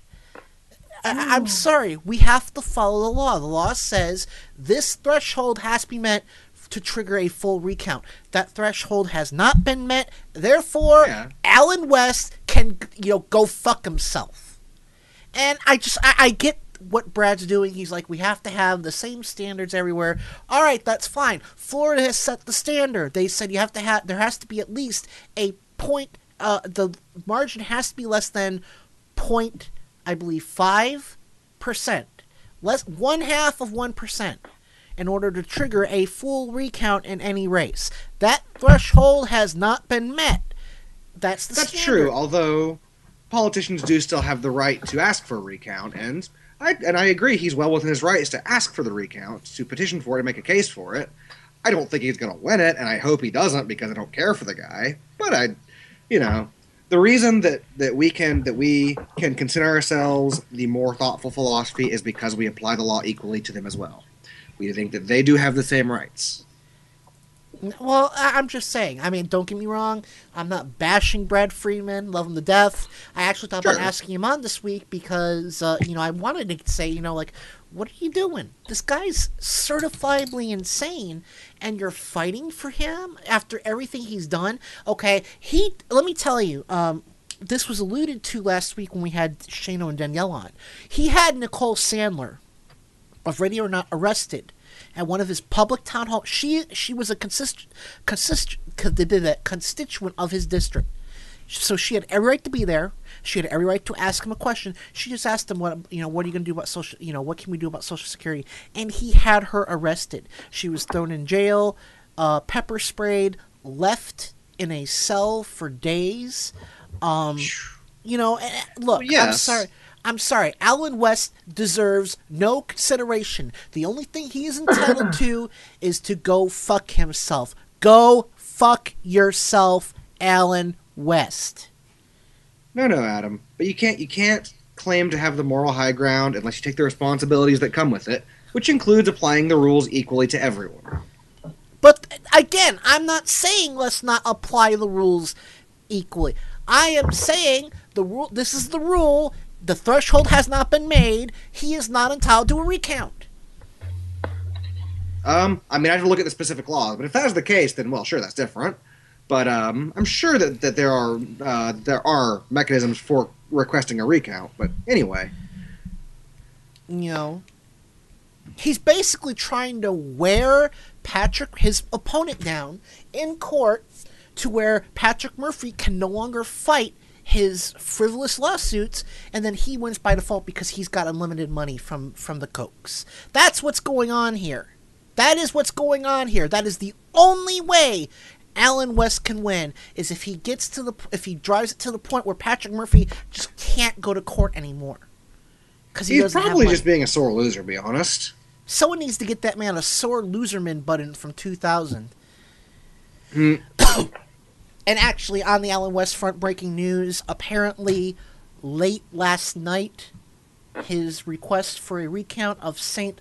Lucie County was granted. So, we'll see what happens. We set standards, and then we say, "Oh, he's whining. We'll make an exception for him." Get your shit together, Florida. God damn it. I mean, to be fair, it is Florida. And I should mention that our buddy Brad Friedman will be guest hosting the Mike Malloy show next week, and that means Desi Doyen, whose lovely voice we hear on the Green News Report, she'll be manning the phones. I may have to call in just so I can talk to Desi. So, yeah. So let's talk about again. Not that I'm saying there's not more important news, but let's talk. I mean, dear God, conservatives are just losing their shit. So in Wisconsin, teabaggers are sponsoring a law that says because we think Obamacare is unconstitutional, we are going to authorize our state authorities to arrest any federal officials in the state of Wisconsin trying to implement Obamacare. They're just, I mean, and because they know that once the Affordable Care Act comes into full effect, it's going to be so popular that they're pretty much going to be fucked. They're going to fight it tooth and nail on every level they can. And it's just sad. I mean, it's just watching that boxer who just, he's done. He's gotten his ass beat, but he just keeps pushing, and it's more sad than anything. All right, so here is the article. Unfortunately, I forgot to throw it in my show prep. The question dealing particularly with the healthcare measure said, quote, will you support legislation to nullify Obamacare and authorize state and local enforcement to arrest federal officials attempting to implement the unconstitutional healthcare scheme known as Obamacare? First of all, it is not known as Obamacare. It's the Patriot Protection Affordable Care Act, you stupid-ass motherfuckers. Second, it has been ruled constitutional by the Supreme Court, including one of the most shamelessly partisan and conservative justices. In other words, Obamacare was so constitutional, John Roberts knew that if he voted with the conservative bloc, he probably would have been impeached for lying to Congress. That's the only reason why he voted for Obamacare. That's the only reason. It's gone through the system. It's gotten clear. You don't like it? Sorry. That's why we have these laws. I will say, however, there's a third reason why this isn't going to work. As I mentioned before, I'm taking a constitutional law class. I've taken the Bill of Rights portion last semester during spring. And I'm taking the first portion now. And here's my textbook. It's called Constitutional Law and Politics, Volume 1. Holding up to the camera. And there's a case that covers this called In Re Nagel, or is that Nagel? I'm going to read directly from this book. David Nagel, a U.S. Marshal, had been assigned by the Attorney General to protect Justice Stephen Field after a disgruntled litigant threatened his life while riding circuit in California. Nagel subsequently shot and killed the litigant and was charged with murder by state authorities. The federal government sought his release, contending that he was simply performing his duties as a marshal, even though there was no statutory authority for the president to assign bodyguards to federal judges. And the majority said he had every right. He was just doing his duties. So I'm gonna dilute this a bit and make it clear. The Supreme Court said basically, it doesn't matter if California recognized the authority of a federal marshal.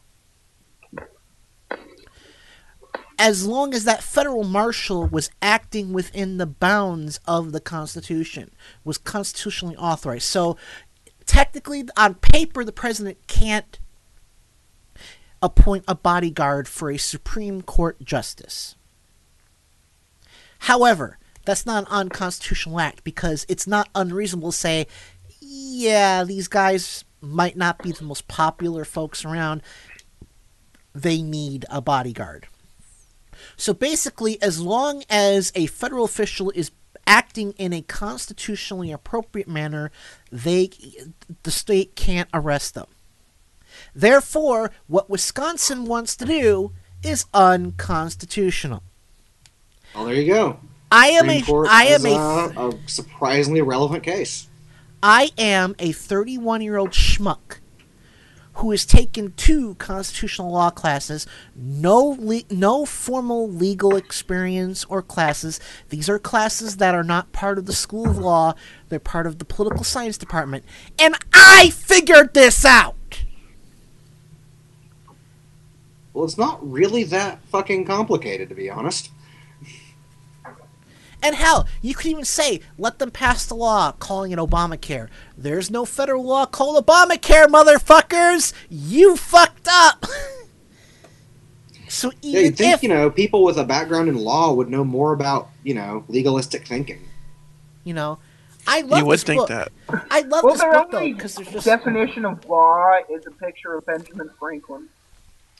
I love this book though, because there's so much here, and it's not that hard to understand. This is a college textbook, but it's not a legal text. It's just about the Constitution.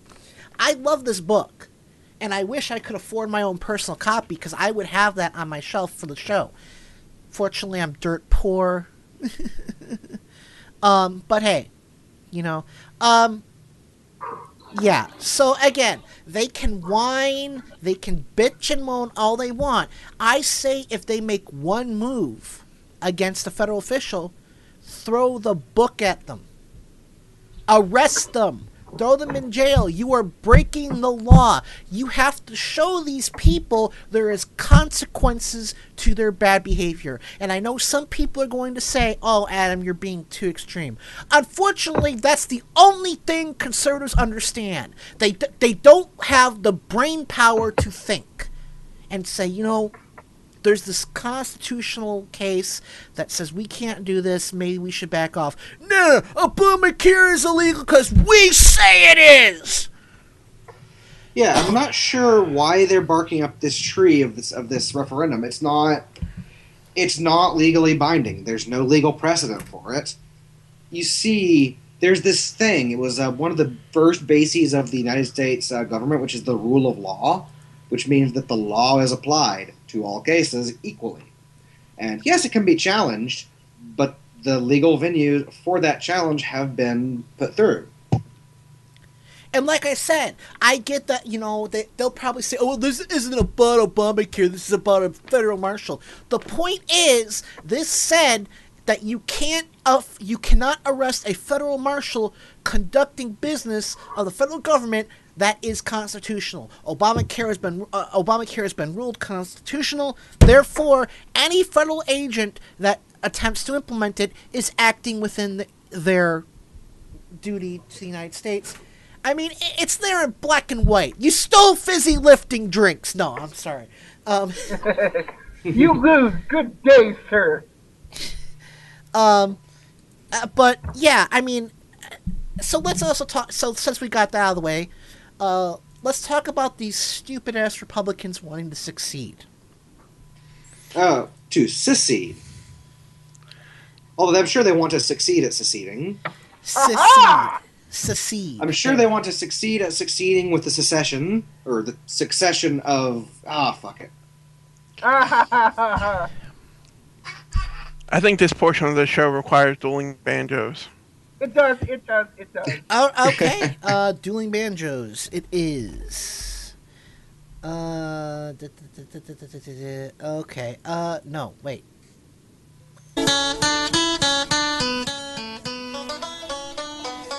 Yeehaw! Woo! Yeehaw!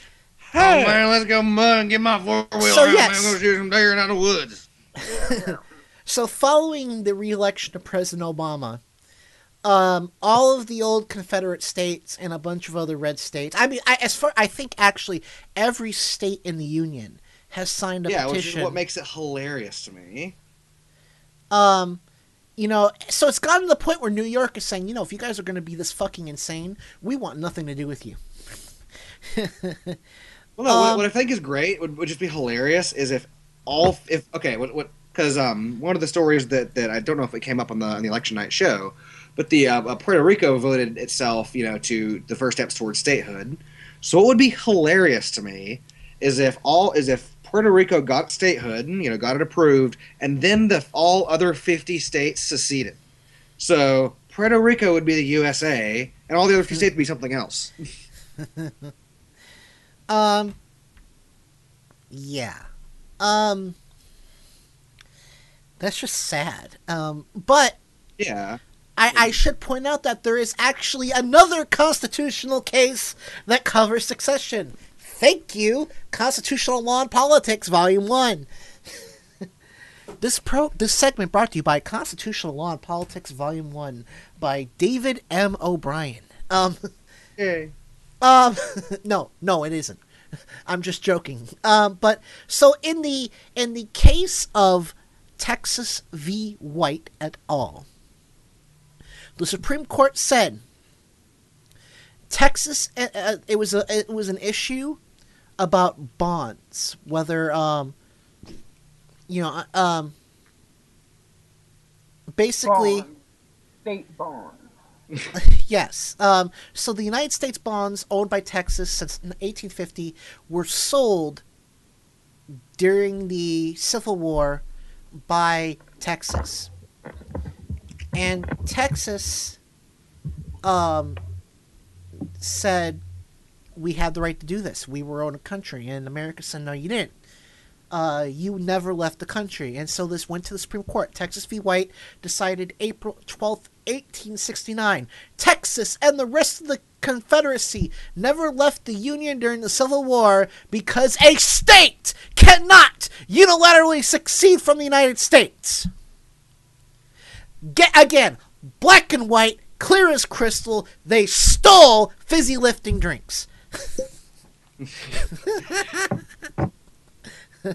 Was that coincidence, or were you just waiting for me to drop that line again? That was actually just coincidence. I was just popping tequila. Okay, that's fine. I was like, that's good timing, Wes, and I knew that was you. I was like, there's only one person who's drunk during this show, and that's Wes. I'm sure there's lots of people who are drunk during the show, just only one who's on it. Well, goddamn, I need to up my game. But yeah, it's right here. Sorry, states. Sorry, red states. You don't get to succeed. The Supreme Court has already said that is illegal. However,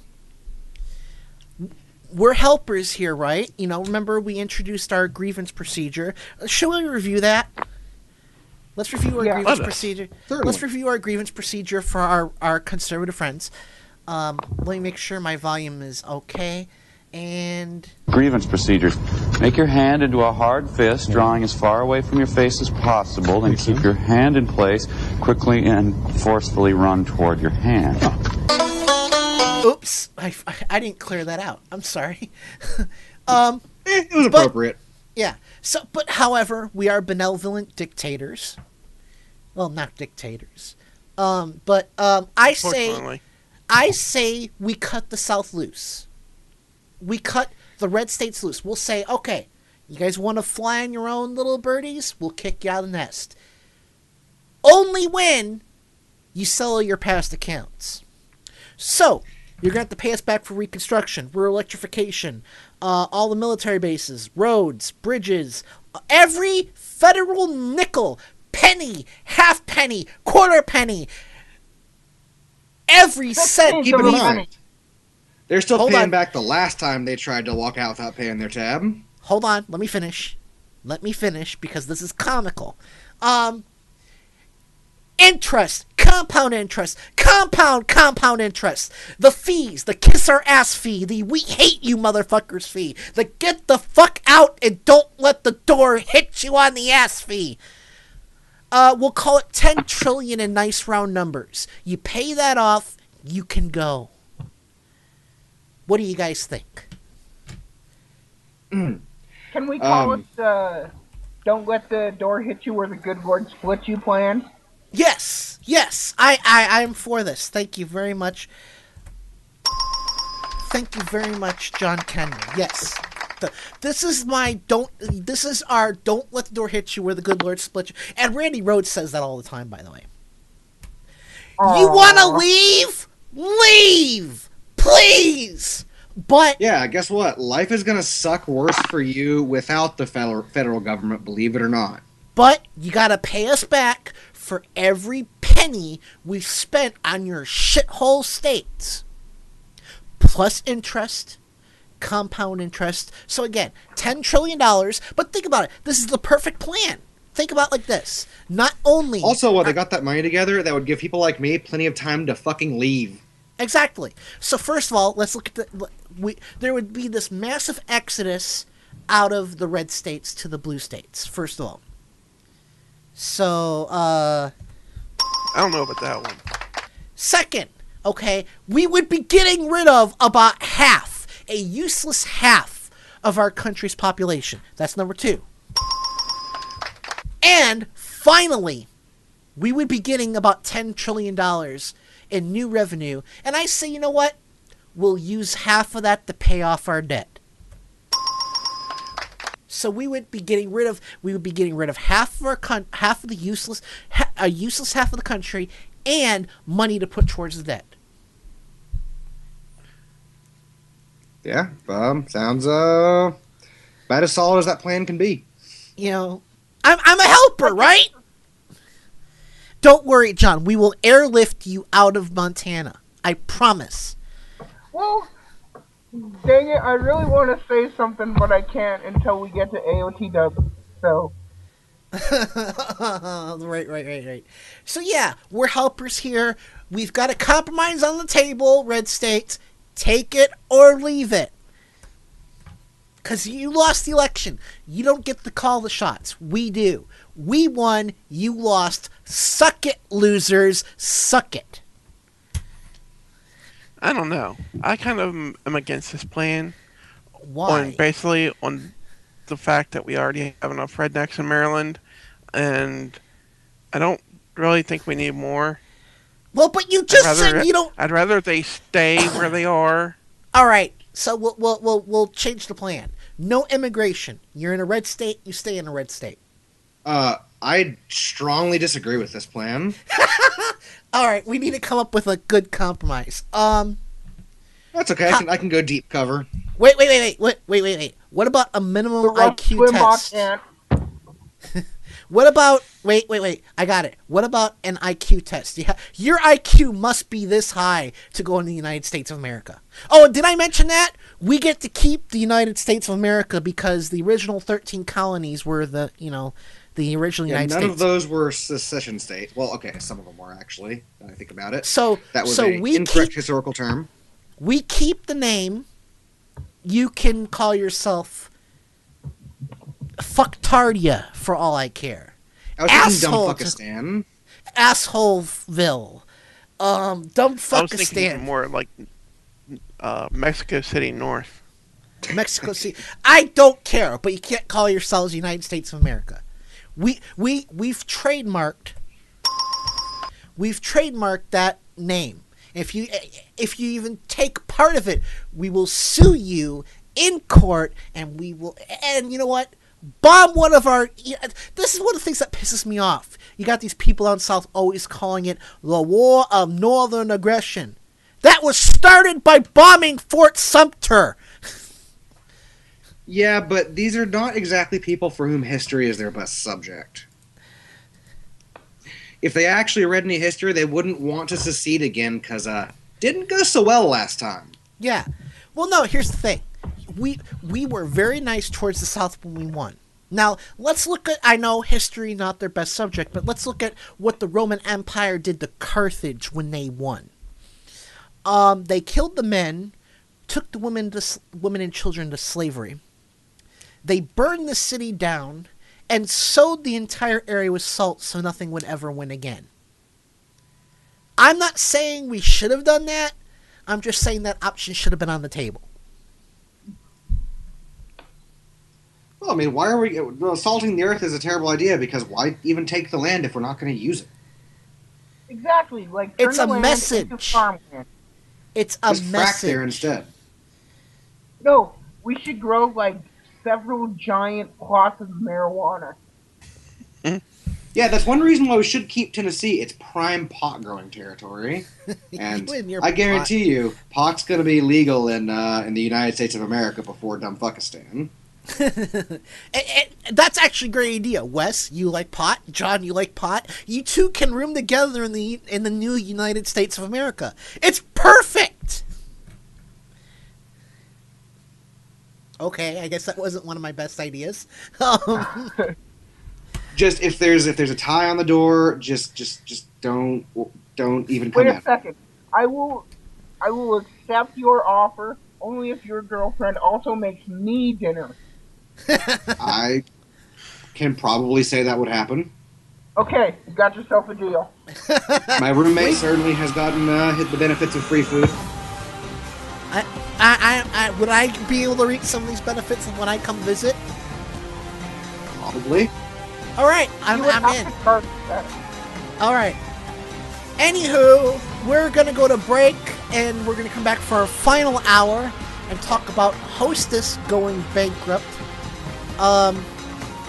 It's sad, but don't believe what the mainstream media is telling you about this story. There's more to it than meets the eye. And we're going to tell you about it right after this. Then Asshole of the Week, and we got to cut the music.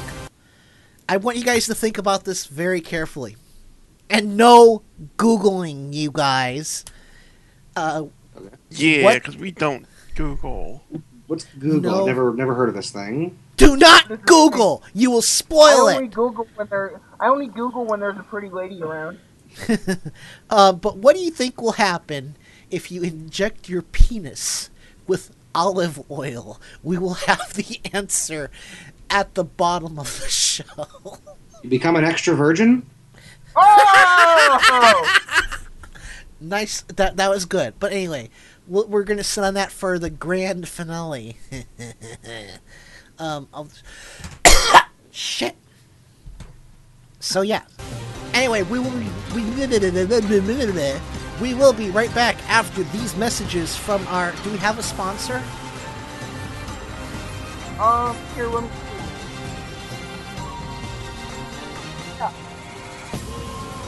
I don't think we do. That's cool, though. We were actually gonna land a Hostess contract too. God damn it! Damn it! All right, we gotta go to break. We're running late. We'll be right back after this. Damn it!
never know who or what you'll hear when you listen to The Nicole Sandler Show at RadioOrNot.com. Bill Maher, you're here in Miami on Friday night. You're doing a show at the Fillmore at the Jackie Gleason Theater. They just renamed this theater the Fillmore. And they put up a couple of psychedelic posters. So I guess... Is it the theater Jackie did his TV show from? Yes. Oh, wow. What I hear they did is put up 2 of those old Bill Graham posters and renamed it. Yeah, I can't think of 2 different icons of show business. Yeah, really. Bill Graham and Jackie Gleason. Yeah, why they just didn't play up the Jackie Gleason aspect, I don't know. But then again, this is South Florida. Right. Okay. Welcome to it. I feel warned. The Nicole Sandler Show, live Monday through Thursdays at 10 a.m. Eastern, or podcast anytime at RadioOrNot.com. The 99 Report with Ally McNeil, covering all the issues that affect the 99% and what drives the Occupy movement. Live on Fridays from 2 to 3:30 p.m. Eastern at blogtalkradio.com/99-report. Podcasts available on the blog, the99report.blogspot.com. And be sure to follow Ally and the 99 Report at Watergate Summer on Twitter. The 99 Report with Ally McNeil, a voice for the majority. What the hell? Are you stuck at home on a Saturday night with nothing to do again? I can't take it anymore!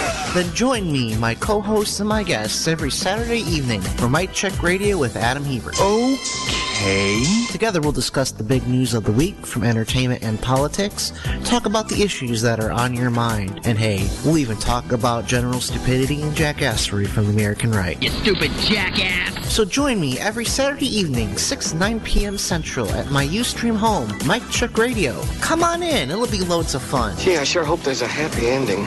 I love a happy ending.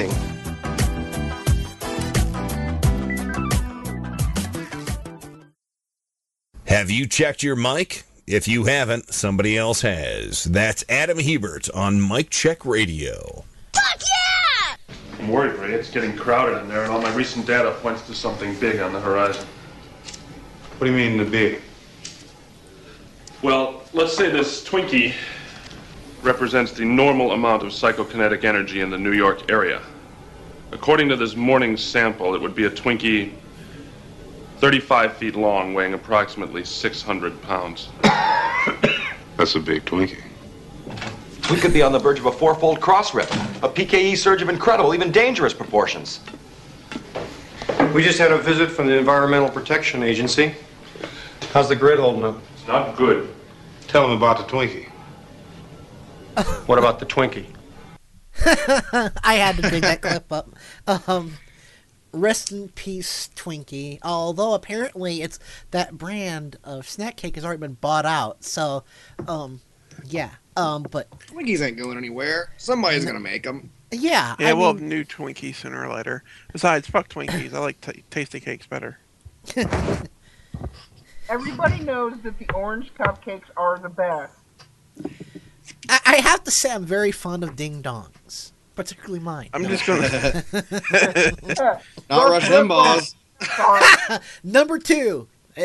Judge, do we have a ruling? Yes. That is number 2. All right, good.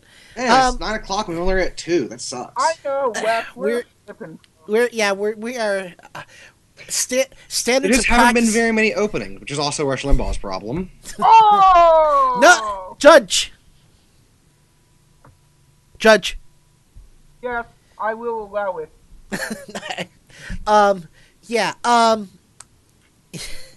Yeah, standards and practices, alias me, is going to get on you guys if you don't pick it up, so. Well, that's why Rush Limbaugh's last wife divorced him. You didn't pick it up?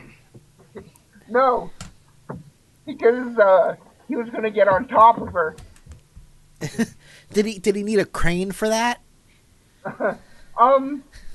Let me check with my sources. Yes, he did. Wait, you have sources? I do have sources. You're acting like this is a my. profession. You're acting like we're journalists here. Oh wait, we do try to adhere to journalists. Actually, I just got this book. I'll hold it to the screen. Called Sound Reporting. It's basically a handbook about how NPR does journalism. And I'm going to use this to kind of hammer out like our code of conduct. Don't worry, Rush Limbaugh penis jokes will be safe. I promise. Okay, Adam, I was gonna say, you had me until conduct. Standards? We don't need no stinking standards. We have standards, just unusual ones. Yes. Not those Very standards low ones. Doctor Seuss Very- wrote in on. Very low ones. And like I said, we did ask Ward to come on for this segment because Ward, apparently Ward doesn't quite understand that I'm in class from like 10 until about 4 every day. Who would have thought I'm quiet during every day, every Monday through Friday. I'm not there. I mean, I'm online, but I'm not, I'm not there. You know what I'm saying? Yeah. What, you're like paying attention to school or something? Snob. So he comes at me and he's like, "Oh, look what the unions did, Adam. They killed Hostess. They killed the Twinkie." I was like, "All right, come on tonight and we'll discuss this," because I've been wanting him on to talk about what the GOP does to recover, and apparently he's not feeling well. And of course, we extend to him our well wishes, and we sincerely hope he feels better soon, so that he can accept our invitation and receive the ass kicking he's going to get no matter what. No, we're not like that. No, right? no. We You like come on, war. we'll have a good talk. It'll be fun. We like war. We like war a lot. Just not in that Believe it way. or not, we can be civil. Yes. Oh, wait. Yes. What's We can be civil for war. What's In fact, I would, you might say, we have a civil war going. Oh! All right. So, yesterday, Hostess, who owns Twinkies and Ding Dongs and Zingers and I don't know what Pretty else. much every phallically named snack you can think of. Or Snowballs. Snowballs. Do they own Ho-Hos? I think they might.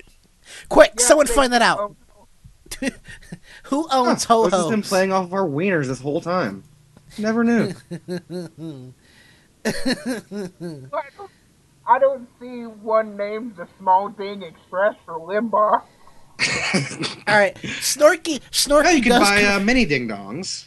All right, calm down, everyone. Snorky does confirm for us that Ho-Hos are indeed Hostess brand snack cakes. So, all right, so he comes at me like a bat out of hell. Well, I'm not there to argue against him, of course. So I look like an idiot because I'm not saying anything. So he's just assuming, oh, I'm right. So I did some research. So here's what happened. First of all, Hostess has been in and out of bankruptcy 3 or 4 times within the past decade. And second of all, after they went into bankruptcy again earlier this year, curiously, their CEO got a 300% increase in his salary. But they couldn't afford to give their employees a fair contract, so they went on strike. So how is it the union's fault that Hostess went under? Because Hostess was already planning on shutting several factories down. They sent notices to St. Louis a year ago saying we're going to have to shut the factory in your city down, because we're in bankruptcy. Yeah, it's not as though, there was a strike and then suddenly Hostess was doing horrible. Hostess was doing pretty badly for a while. Hostess has been on the rocks for at least a decade.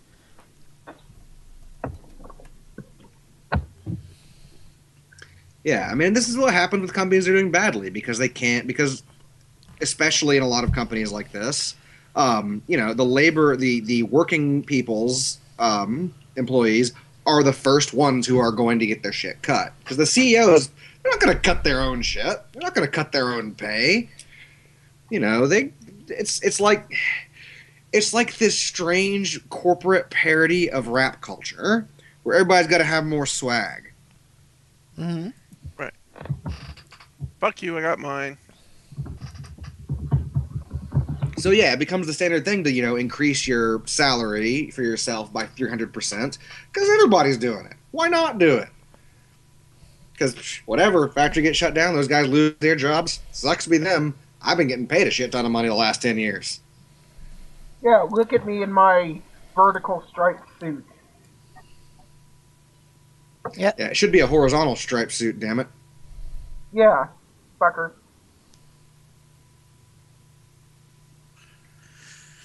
So yeah, I mean, and of course the media is seizing on this storyline. Oh my God, it's the union's fault. Blah, blah, blah, blah, blah. No, it wasn't. It was basically the CEO said, you know, executive pay has increased 170% lately. And workers' pay, the peons, the grunts, hasn't gone up near, you know, that much at all.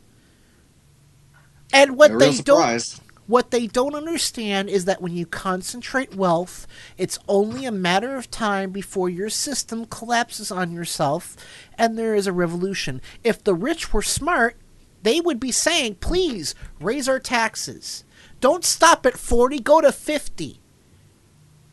Yeah, because they'll still, I mean, it's not like suddenly we're going to have a bunch of homeless executives if the tax rate goes up some. You know, they're going to be okay. But a lot more people are also going to be okay. Exactly. Yeah. We have this problem with wealth inequality in our country. And unless we do something about taming, you know, the income of the rich, we're not going to resolve that problem. It's only going to get worse. Yeah, I mean, we're in a system with a finite money supply. You know, money is a finite resource. And if it's not moving, if it's not, you know, cycling through the economy, if it's stagnating, then things go to shit.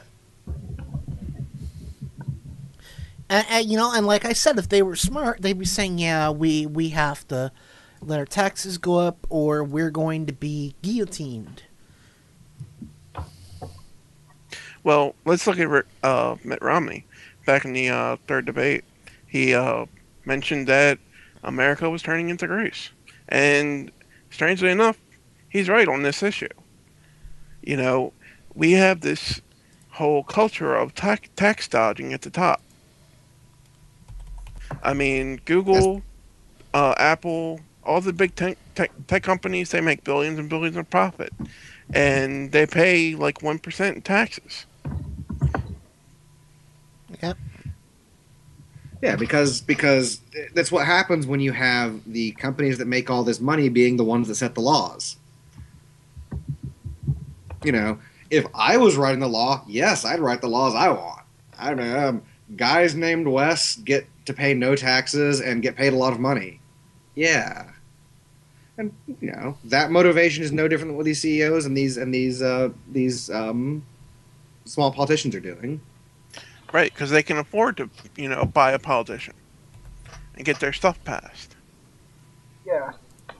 And, you know, like I said earlier, you know, they, you know, CEOs talk with pictures of Benjamin Franklin.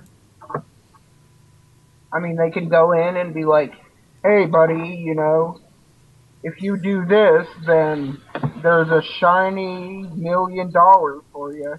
Yeah. You know, cut my industry a subsidy check because, you know, that subsidy, some of that's going to go back to you, buddy. Yeah.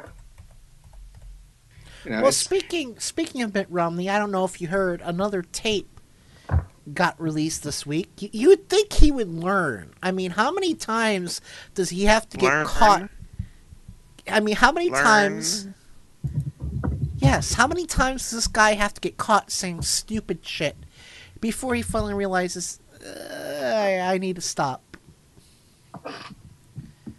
10. Apparently more.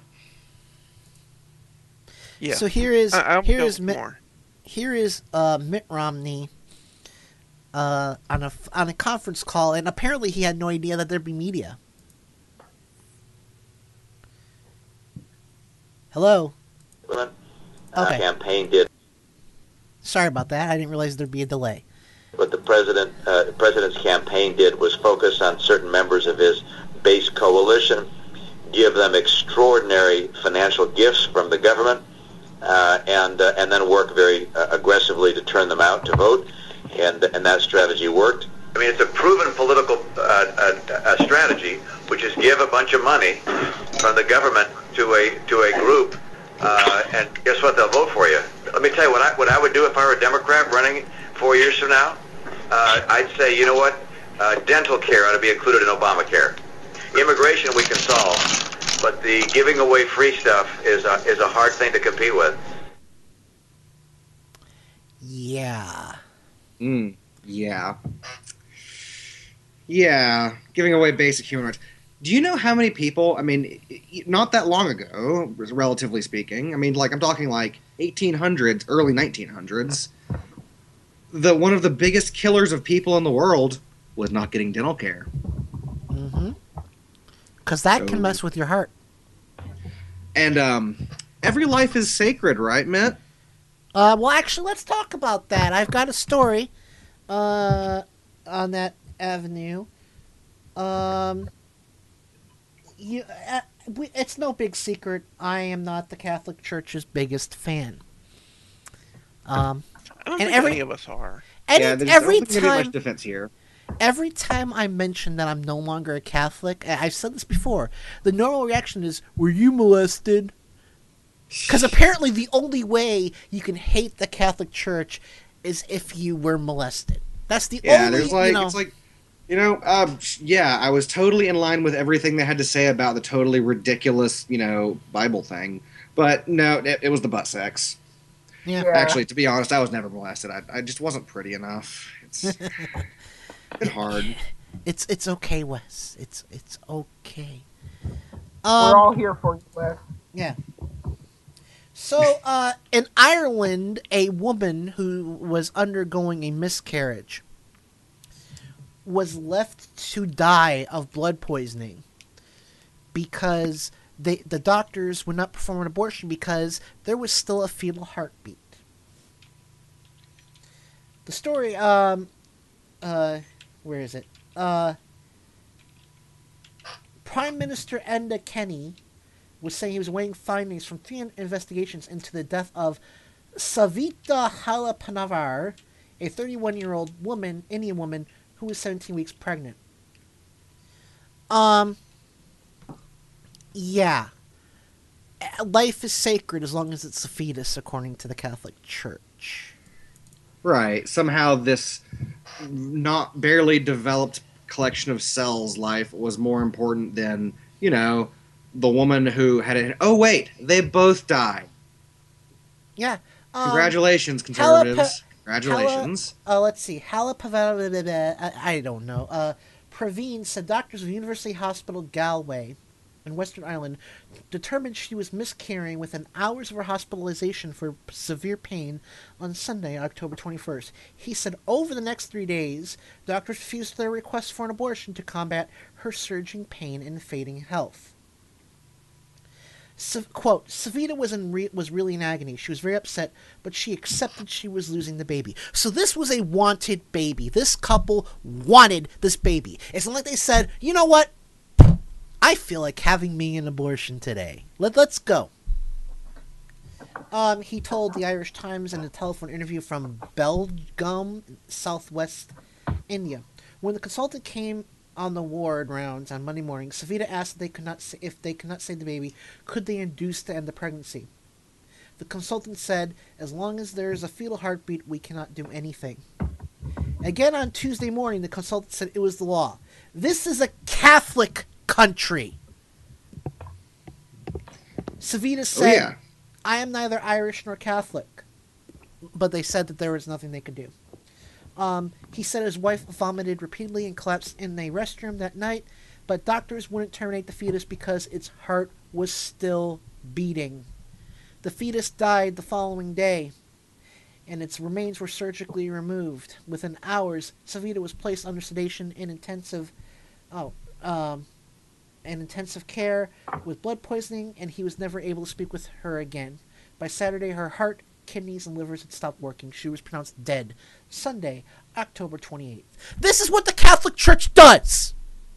They go in, they force themselves in this country, they take over, and they say, woman, you are just a glorified test tube. Your sole purpose in life is to bear this child, and if you can't do that, die! And don't think it's exclusive to Catholicism. I mean, look at personhood amendments. Exact same thing. And those were seriously discussed. But the Catholic Church is the major force behind those personhood amendments. Mississippi, certainly, Louisiana. It's not exclusive to Catholicism. It's anybody who wants to use the image of a dead baby for political means. And that's what it is. They're using a shocking image to get themselves elected by scaring people. Do you think they even really give that much of a shit?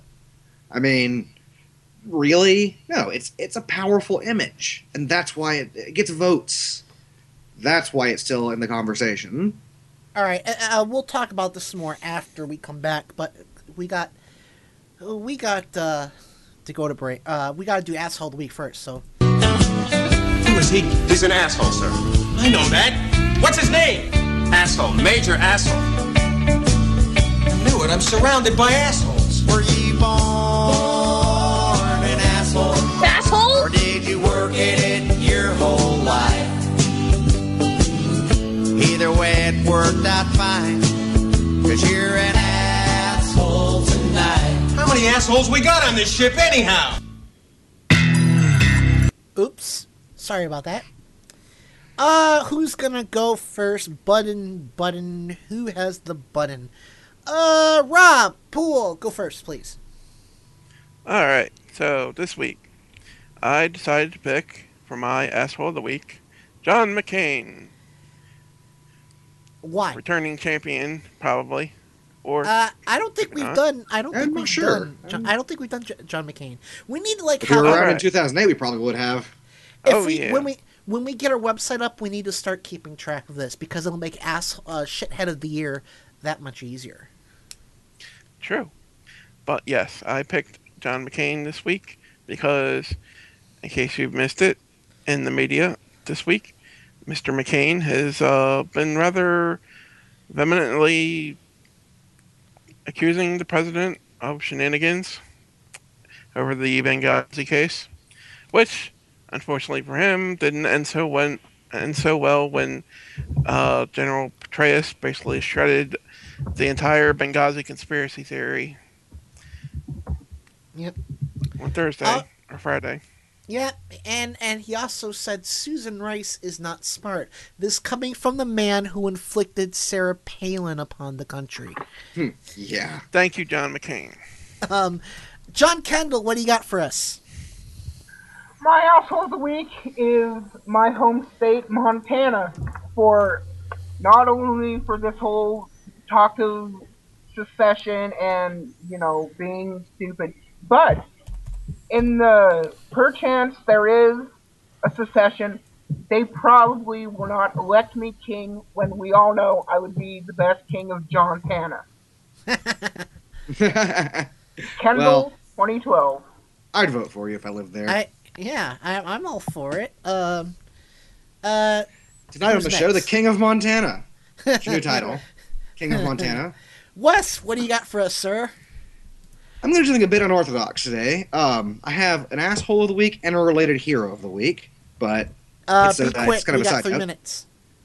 My asshole of the week is Benjamin Netanyahu, of course, of Israeli fame. They're, of course, the biggest news that we haven't gotten to at all. I'm sorry, it's my... It's okay. But is the recent hostilities in Gaza sparking up? And if only they were sparking up. But anyway, Netanyahu, first of all, they announced their attack to the world on Twitter.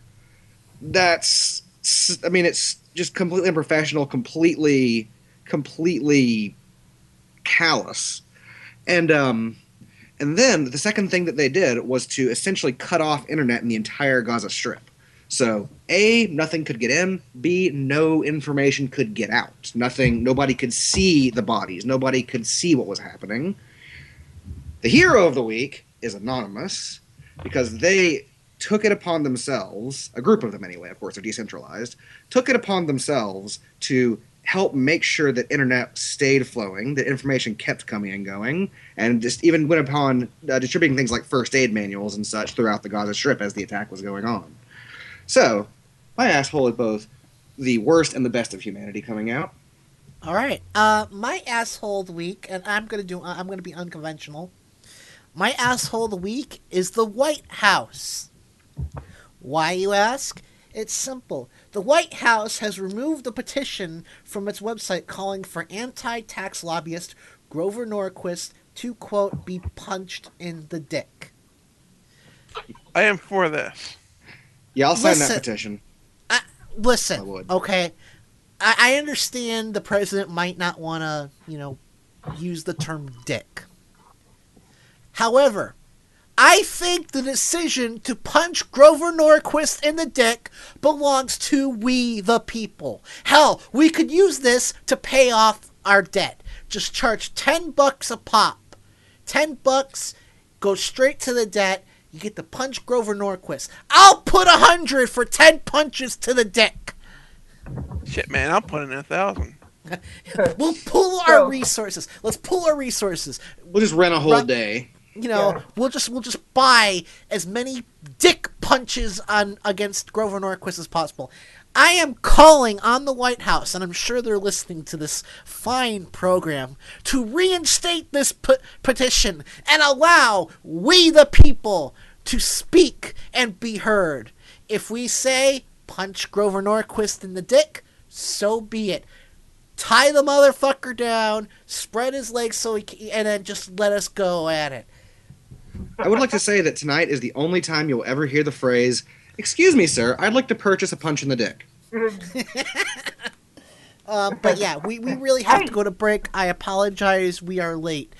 So yes, we will be right back for our final segment, where we will answer the question, what happens when you inject olive oil into your penis? And I'm sure everyone is waiting with bated breath for the answer. This is Mike Check Radio with Adam Hebert, Rob Poole, John Kendall, and of course West Coast Guy, the most badass co-host in World Talk Radio. We will be right back after this.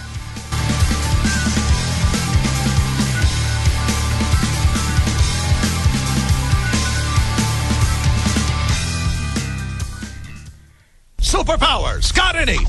Well, I can eat my own weight in ding-dongs. I can turn red traffic lights green just by staring at them. And I can do an oil painting with my butt. That's enough to get you on this show. This is Mike Check Radio with Adam Hebert.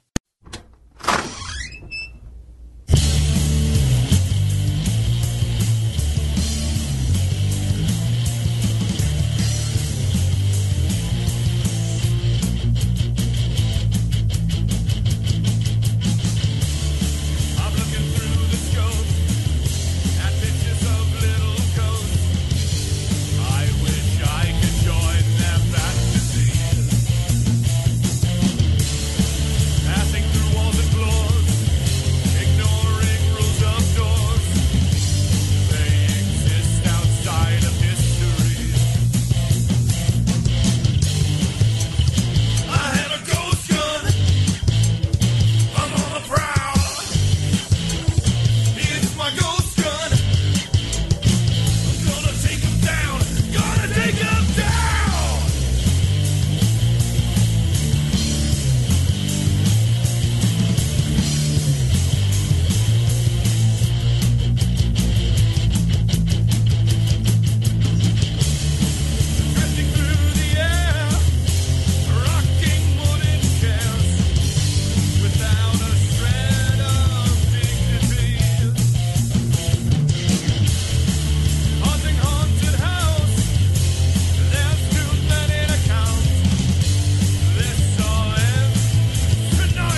Hi, this is Kenny Pick from Turn Up the Night. Here are some of the hijinks you can expect from my show.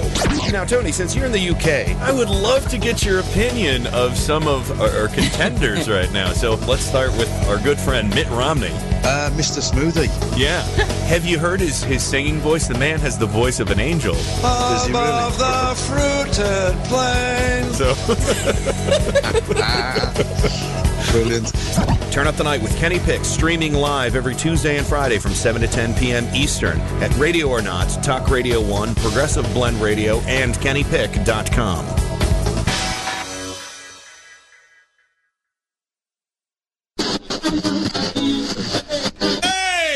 Are you living in a progressive talk void? If so, be sure to visit leftwingradiostations.com.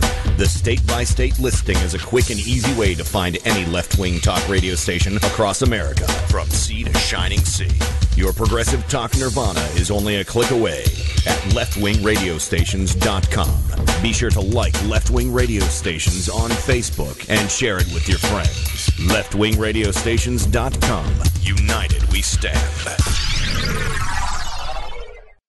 The body of a child, the brain of a genius, the 2000 IQ Killjoy detective. It's Adam Hebert with Mike Check Radio.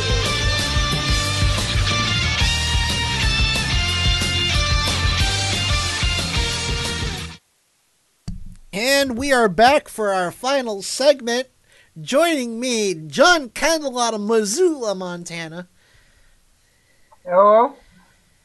So, John, you've been on board for, you've been a guest co-host before, but you've been on board full-time for the past couple weeks. How are you enjoying swimming in our liberal cesspool?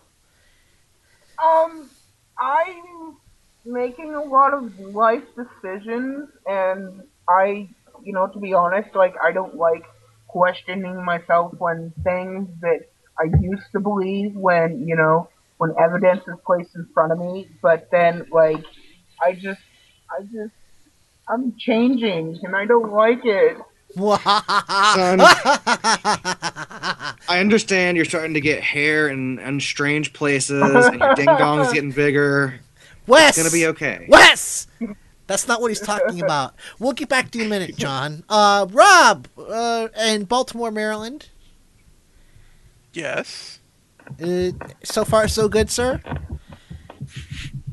I smell like peaches. Ah, good. And how are you enjoying our liberal cesspool of liberalness? It's great. All right, good. Wes, out of our Chattanooga, Tennessee bureau. Yes. How's the cesspool, sir? I swim in the cesspool daily. All right. I thrive on the cesspool. I love the poop. All right, John, you had some... wants to be your senator. I may or may not have peed in the pool. Robert, you son of a bitch.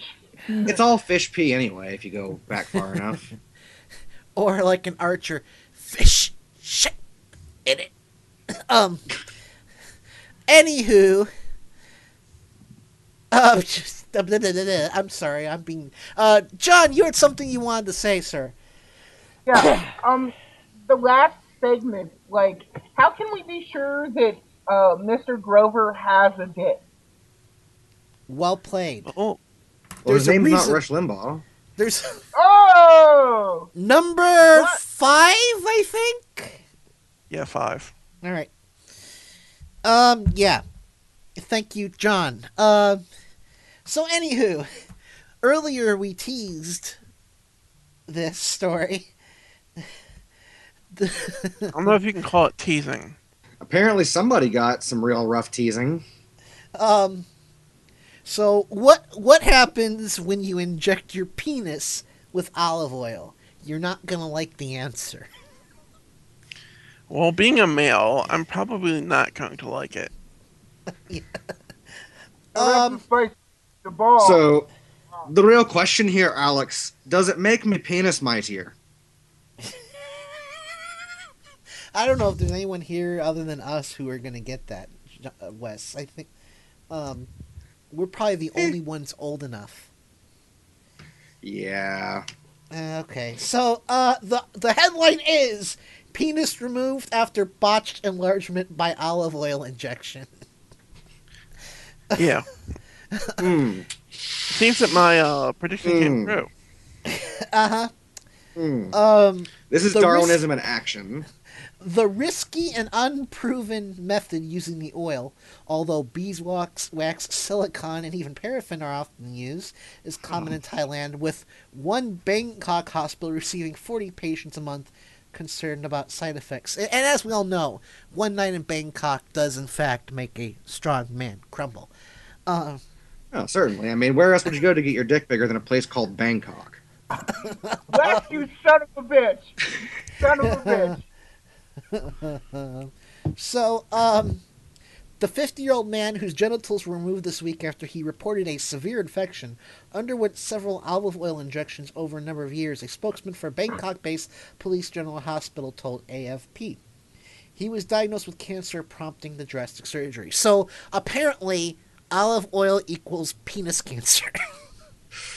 Duly noted. Yeah, it's like, I don't know. This guy must have had a really small unit or really serious insecurity issues. Rush Limbaugh, what are you doing in Bangkok? I was waiting for that. The man had the injections done at a clinic. It was accompanied by friends, she added, despite public warnings that such penis enlargement methods are highly risky. Because, what does it take for you to understand olive oil penis injections? Oh.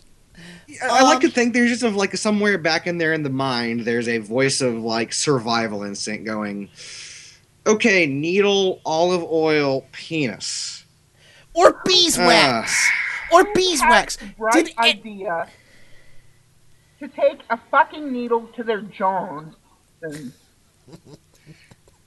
John's like, how seriously? No, what but kind it's of fucked up body issues must you have if you're sticking a needle full of olive oil into your Johnson? It's not just that. Think about beeswax. Am I the only person? Am I the only person who watched those crappy 50s movies that, you inject stuff from other animals and bad things happen? But, okay, so wouldn't beeswax harden, though? So wouldn't you just be stiff all the time? You just, be walking around with a perma-boner? Oh, thank you. Like you'd go in to work out and you're doing, fly lifts and whoa! Boing, boing, boing. Is that your penis, or are you just happy to see me? No, it's just always like this. Sorry. I injected beeswax. I injected beeswax into my unit. And apparently, this. What if you say what's going on, and he goes, none of your beeswax? It is my beeswax, thank you. And apparently, it's not in my version of the story, apparently his testicles swelled up to the size of coconuts. Ow. That's spicy meat to fall. That is a horrible thing to say in a channel full of men. Oh, I'm getting sympathy pains. But that rationale, does that mean in the wintertime there'd be baseballs? I don't know. What happens if they grew so big, like in that episode of South Park, you can literally bounce on them? I've heard of bouncing your boobies, but... That just seems like that would really hurt. That's all I'm saying. If you ever sat on your balls before by accident, you don't want to bounce around on your balls. For any women listening in, if you're out there, just try. I know your genitals have their own complications, but getting hit in the balls is really, really bad. Hold on. Let me just say this. Women out there, be thankful you have internal genitalia. I will second that. There are drawbacks, though. Yeah, the whole baby making thing. Yeah, well, but at least I don't know. Has any woman ever injected beeswax into their hoo-ha? Adam, think about the shit that women put in their tits. Right now. but those aren't genitalia. They're secondary genitals. Whatever. It's I still mean- implanting foreign substances into your body for aesthetic reasons, which, I mean, you have the right to do it, but why? Well, I mean, like, Asia has, like, these weird things with, injecting things, like, in Japan, they inject, like, saline into their head, and they've got, like, these giant fucking, like, it looks like a rhino horn trying to grow out of their head. And it's What? like, what the hell, man? That's weird. Yeah. That is I've Japan. never. Well, yeah, it is Japan. Yeah, those Japanese are weird. I'm not coming across anybody injecting anything into their vulva area, but I do see an article where a fake doctor injected woman's buttocks with cement. Do you want You really rock could hard... bounce a quarter off of that. Do you want rock hard glutes? All right, we got to get to this story. Headline: Arizona gun store refuses to sell guns to anyone who voted for Obama. Well, there's one problem in particular before we, and you'll probably address this too. It's like, how is this guy supposed to know if I have, if the person that comes in voted for Obama? How would he know? I'm sure he has assumed they have a lot of melanin in their skin. Well, no, it's not just that. He probably thinks he has like a liberal sense, like Spider-Man's spider sense. It's just like, my liberal sense is tingling. There's a liberal in here. Get out! All right, owner Cope Reynolds, please and thank you. Who names their child Cope? Somebody whose child grows up to be a gun store guy who doesn't sell to people who voted for Obama. Somebody who loves Copenhagen. I'm All right, so owner- Copenhagen. Owner Cope Reynolds took out an ad in a local newspaper announcing his new policy, writing, quote, I think we need dueling banjos for this. We do. John's like, yes. Ooh. Okay.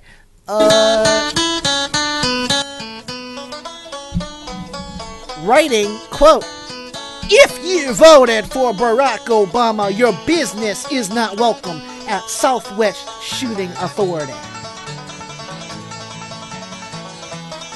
Effective, Reynolds wrote on the website Emlyn, effective immediately if you're voted for Obama, your money is no good here. You have proven beyond a doubt that you are not responsible enough to own a firearm. We have just put up a sign on the front door to save you the trouble of walking all the way in here. Okay, I'm a gun-hating liberal, and I will admit, well, not gun-hating. I don't mind them. I'm more of a bow and arrow guy. Just ask Wes and Rob when we were back in the Returners. Well, but I'd like, okay, Mr. Copenhagen. So how many negligent discharges have you had as a gun owner? Just curious. Have you ever seen the video of the guy, the I just fucking shot myself guy? Yeah. I've seen a ton of those. It's like, I just fucking shot myself, and then all right, now as I said, I am a gun. I'm neutral on guns. I mean, I'm not fascinated by them. If someone said, you want to try taking a shot, I might, just for the hell of it. But this guy, when I saw this, my initial reaction was, who wants to pony up money to go to Arizona, buy from this guy's store his entire stock, and then on the way out say, oh, by the way, we voted for Obama, you dumb fuck! Hey, if you guys will fund it, I'll buy his entire stock. George Soros, get on that, please. Yeah. But see, they always talk about how the Second Amendment is sacred.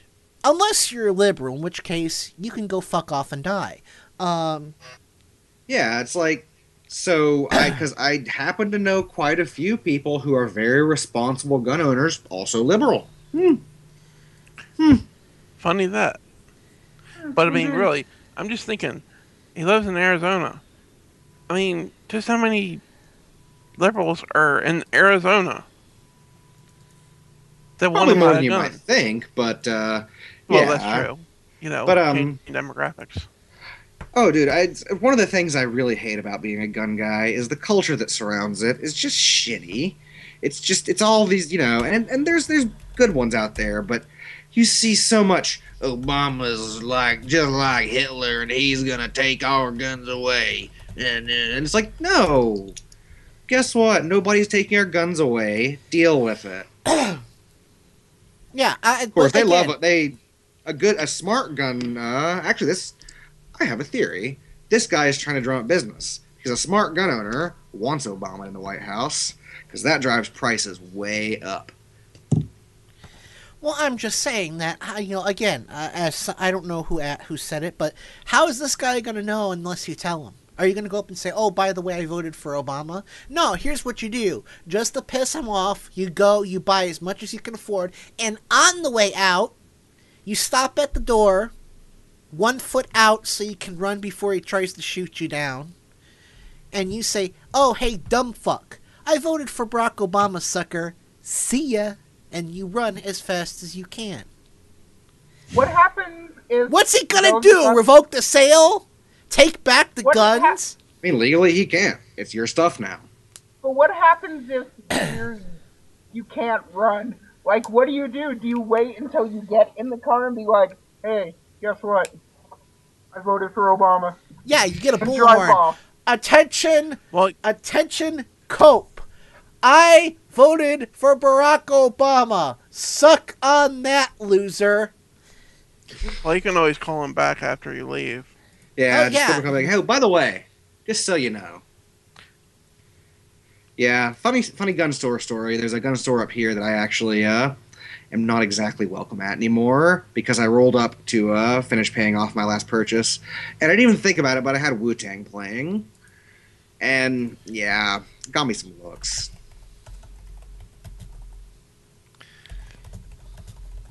This young man is a terrorist. Yeah. I know. What's he gonna buy that gun for, man? Is he gonna shoot some police? I'm just saying. I mean, these people have lost their fucking minds. They've lost their fucking minds. And you know what? It's gonna get worse when they lose the House in 2 years. It's going to get worse. It's going to get much, much worse because they're gonna realize they're utterly powerless.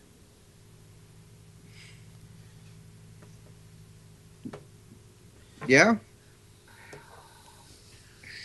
We're just surrounded. We're surrounded. And Yeah. it saddens me. I'm scared. Things are changing. It's okay. It's okay, guys. So, let's just recap. Remember, do not inject foreign substances into your penis, testicles, breasts, ass. And two, But eyeballs are okay. Oh God, no! And Oh, do not God. purchase from guns from Cope Reynolds.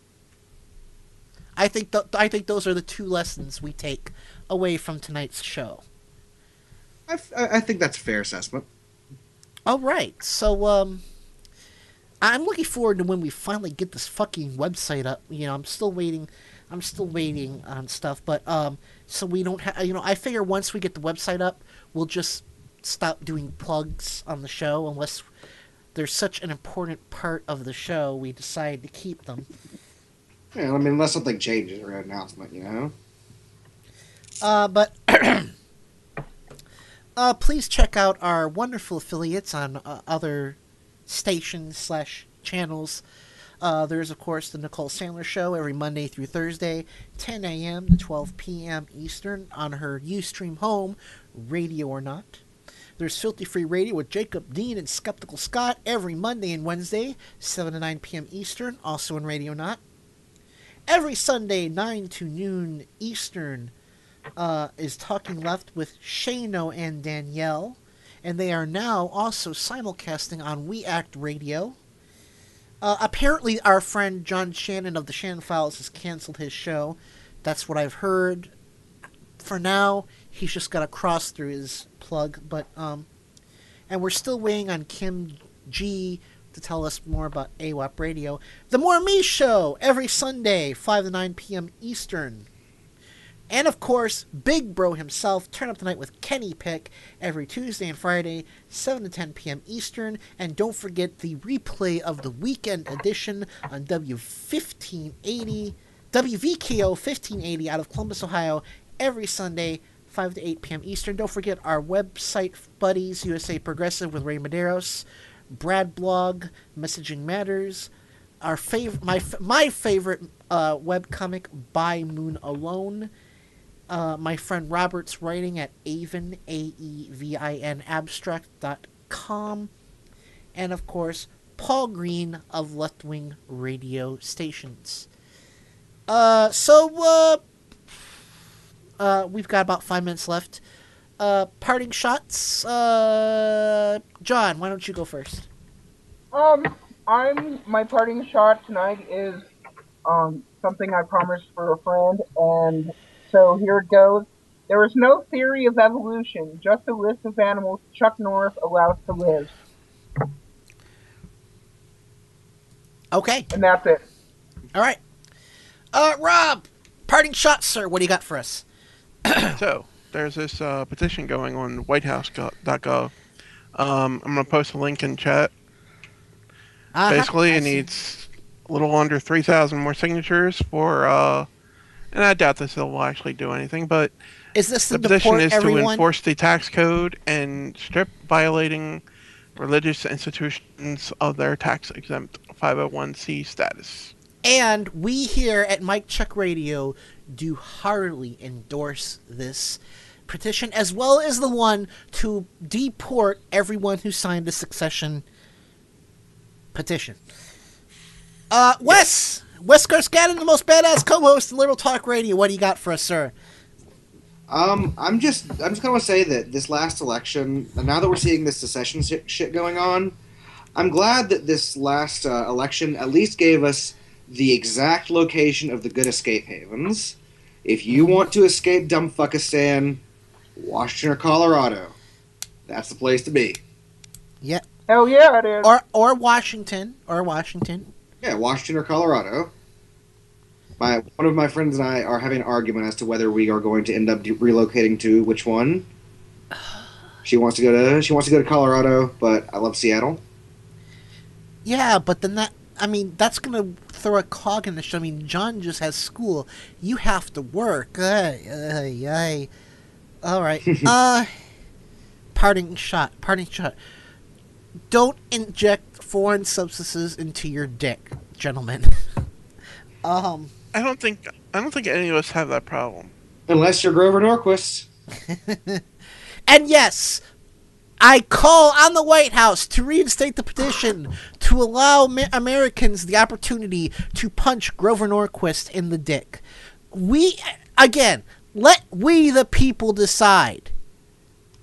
If you're confident that we the people do not want to punch Grover Norquist in the dick, you'll have no problem saying we're going to allow this petition to go forward. We're going to have is a good old-fashioned dick punching. Yeah. Yeehaw! Yes. Well, now I'm wondering, do I have to punch or can I get a mallet? The clown hammer. It's like, take this, Grover! Go. No. We need Mjolnir. All you really need is just one good solid, like a Johnny Cage punch. Mjolnir. That's good. Oh, okay. For years I've wanted the domain name cockpunch.com. I don't know. I gotta give Wes credit for that one, actually. But anyway. And hopefully he'll be able to join us next week. No promises, because he has a really fucked up schedule. But the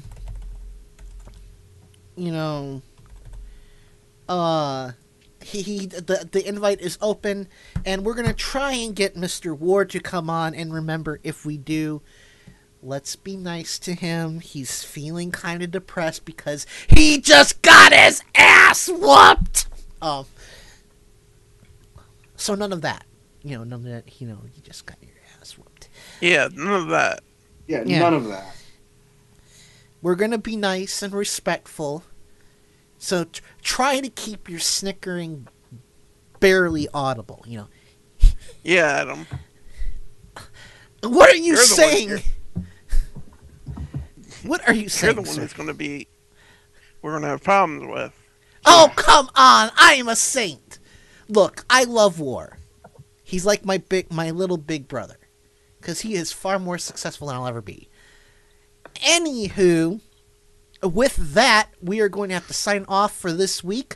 Thank you all for listening to us. I would also like to thank John Kendall out of Missoula, Montana, Rob Poole out of Baltimore, Maryland, of course, Wes Karsken, the most badass co-host in Liberal Talk Radio. This has been Mike Check Radio with Adam Hebert, and you all have a great week, a safe Thanksgiving, and please, when you emerge from the tryptophan-induced coma, don't forget that we are, in fact, on the air next week. We will see you all next week.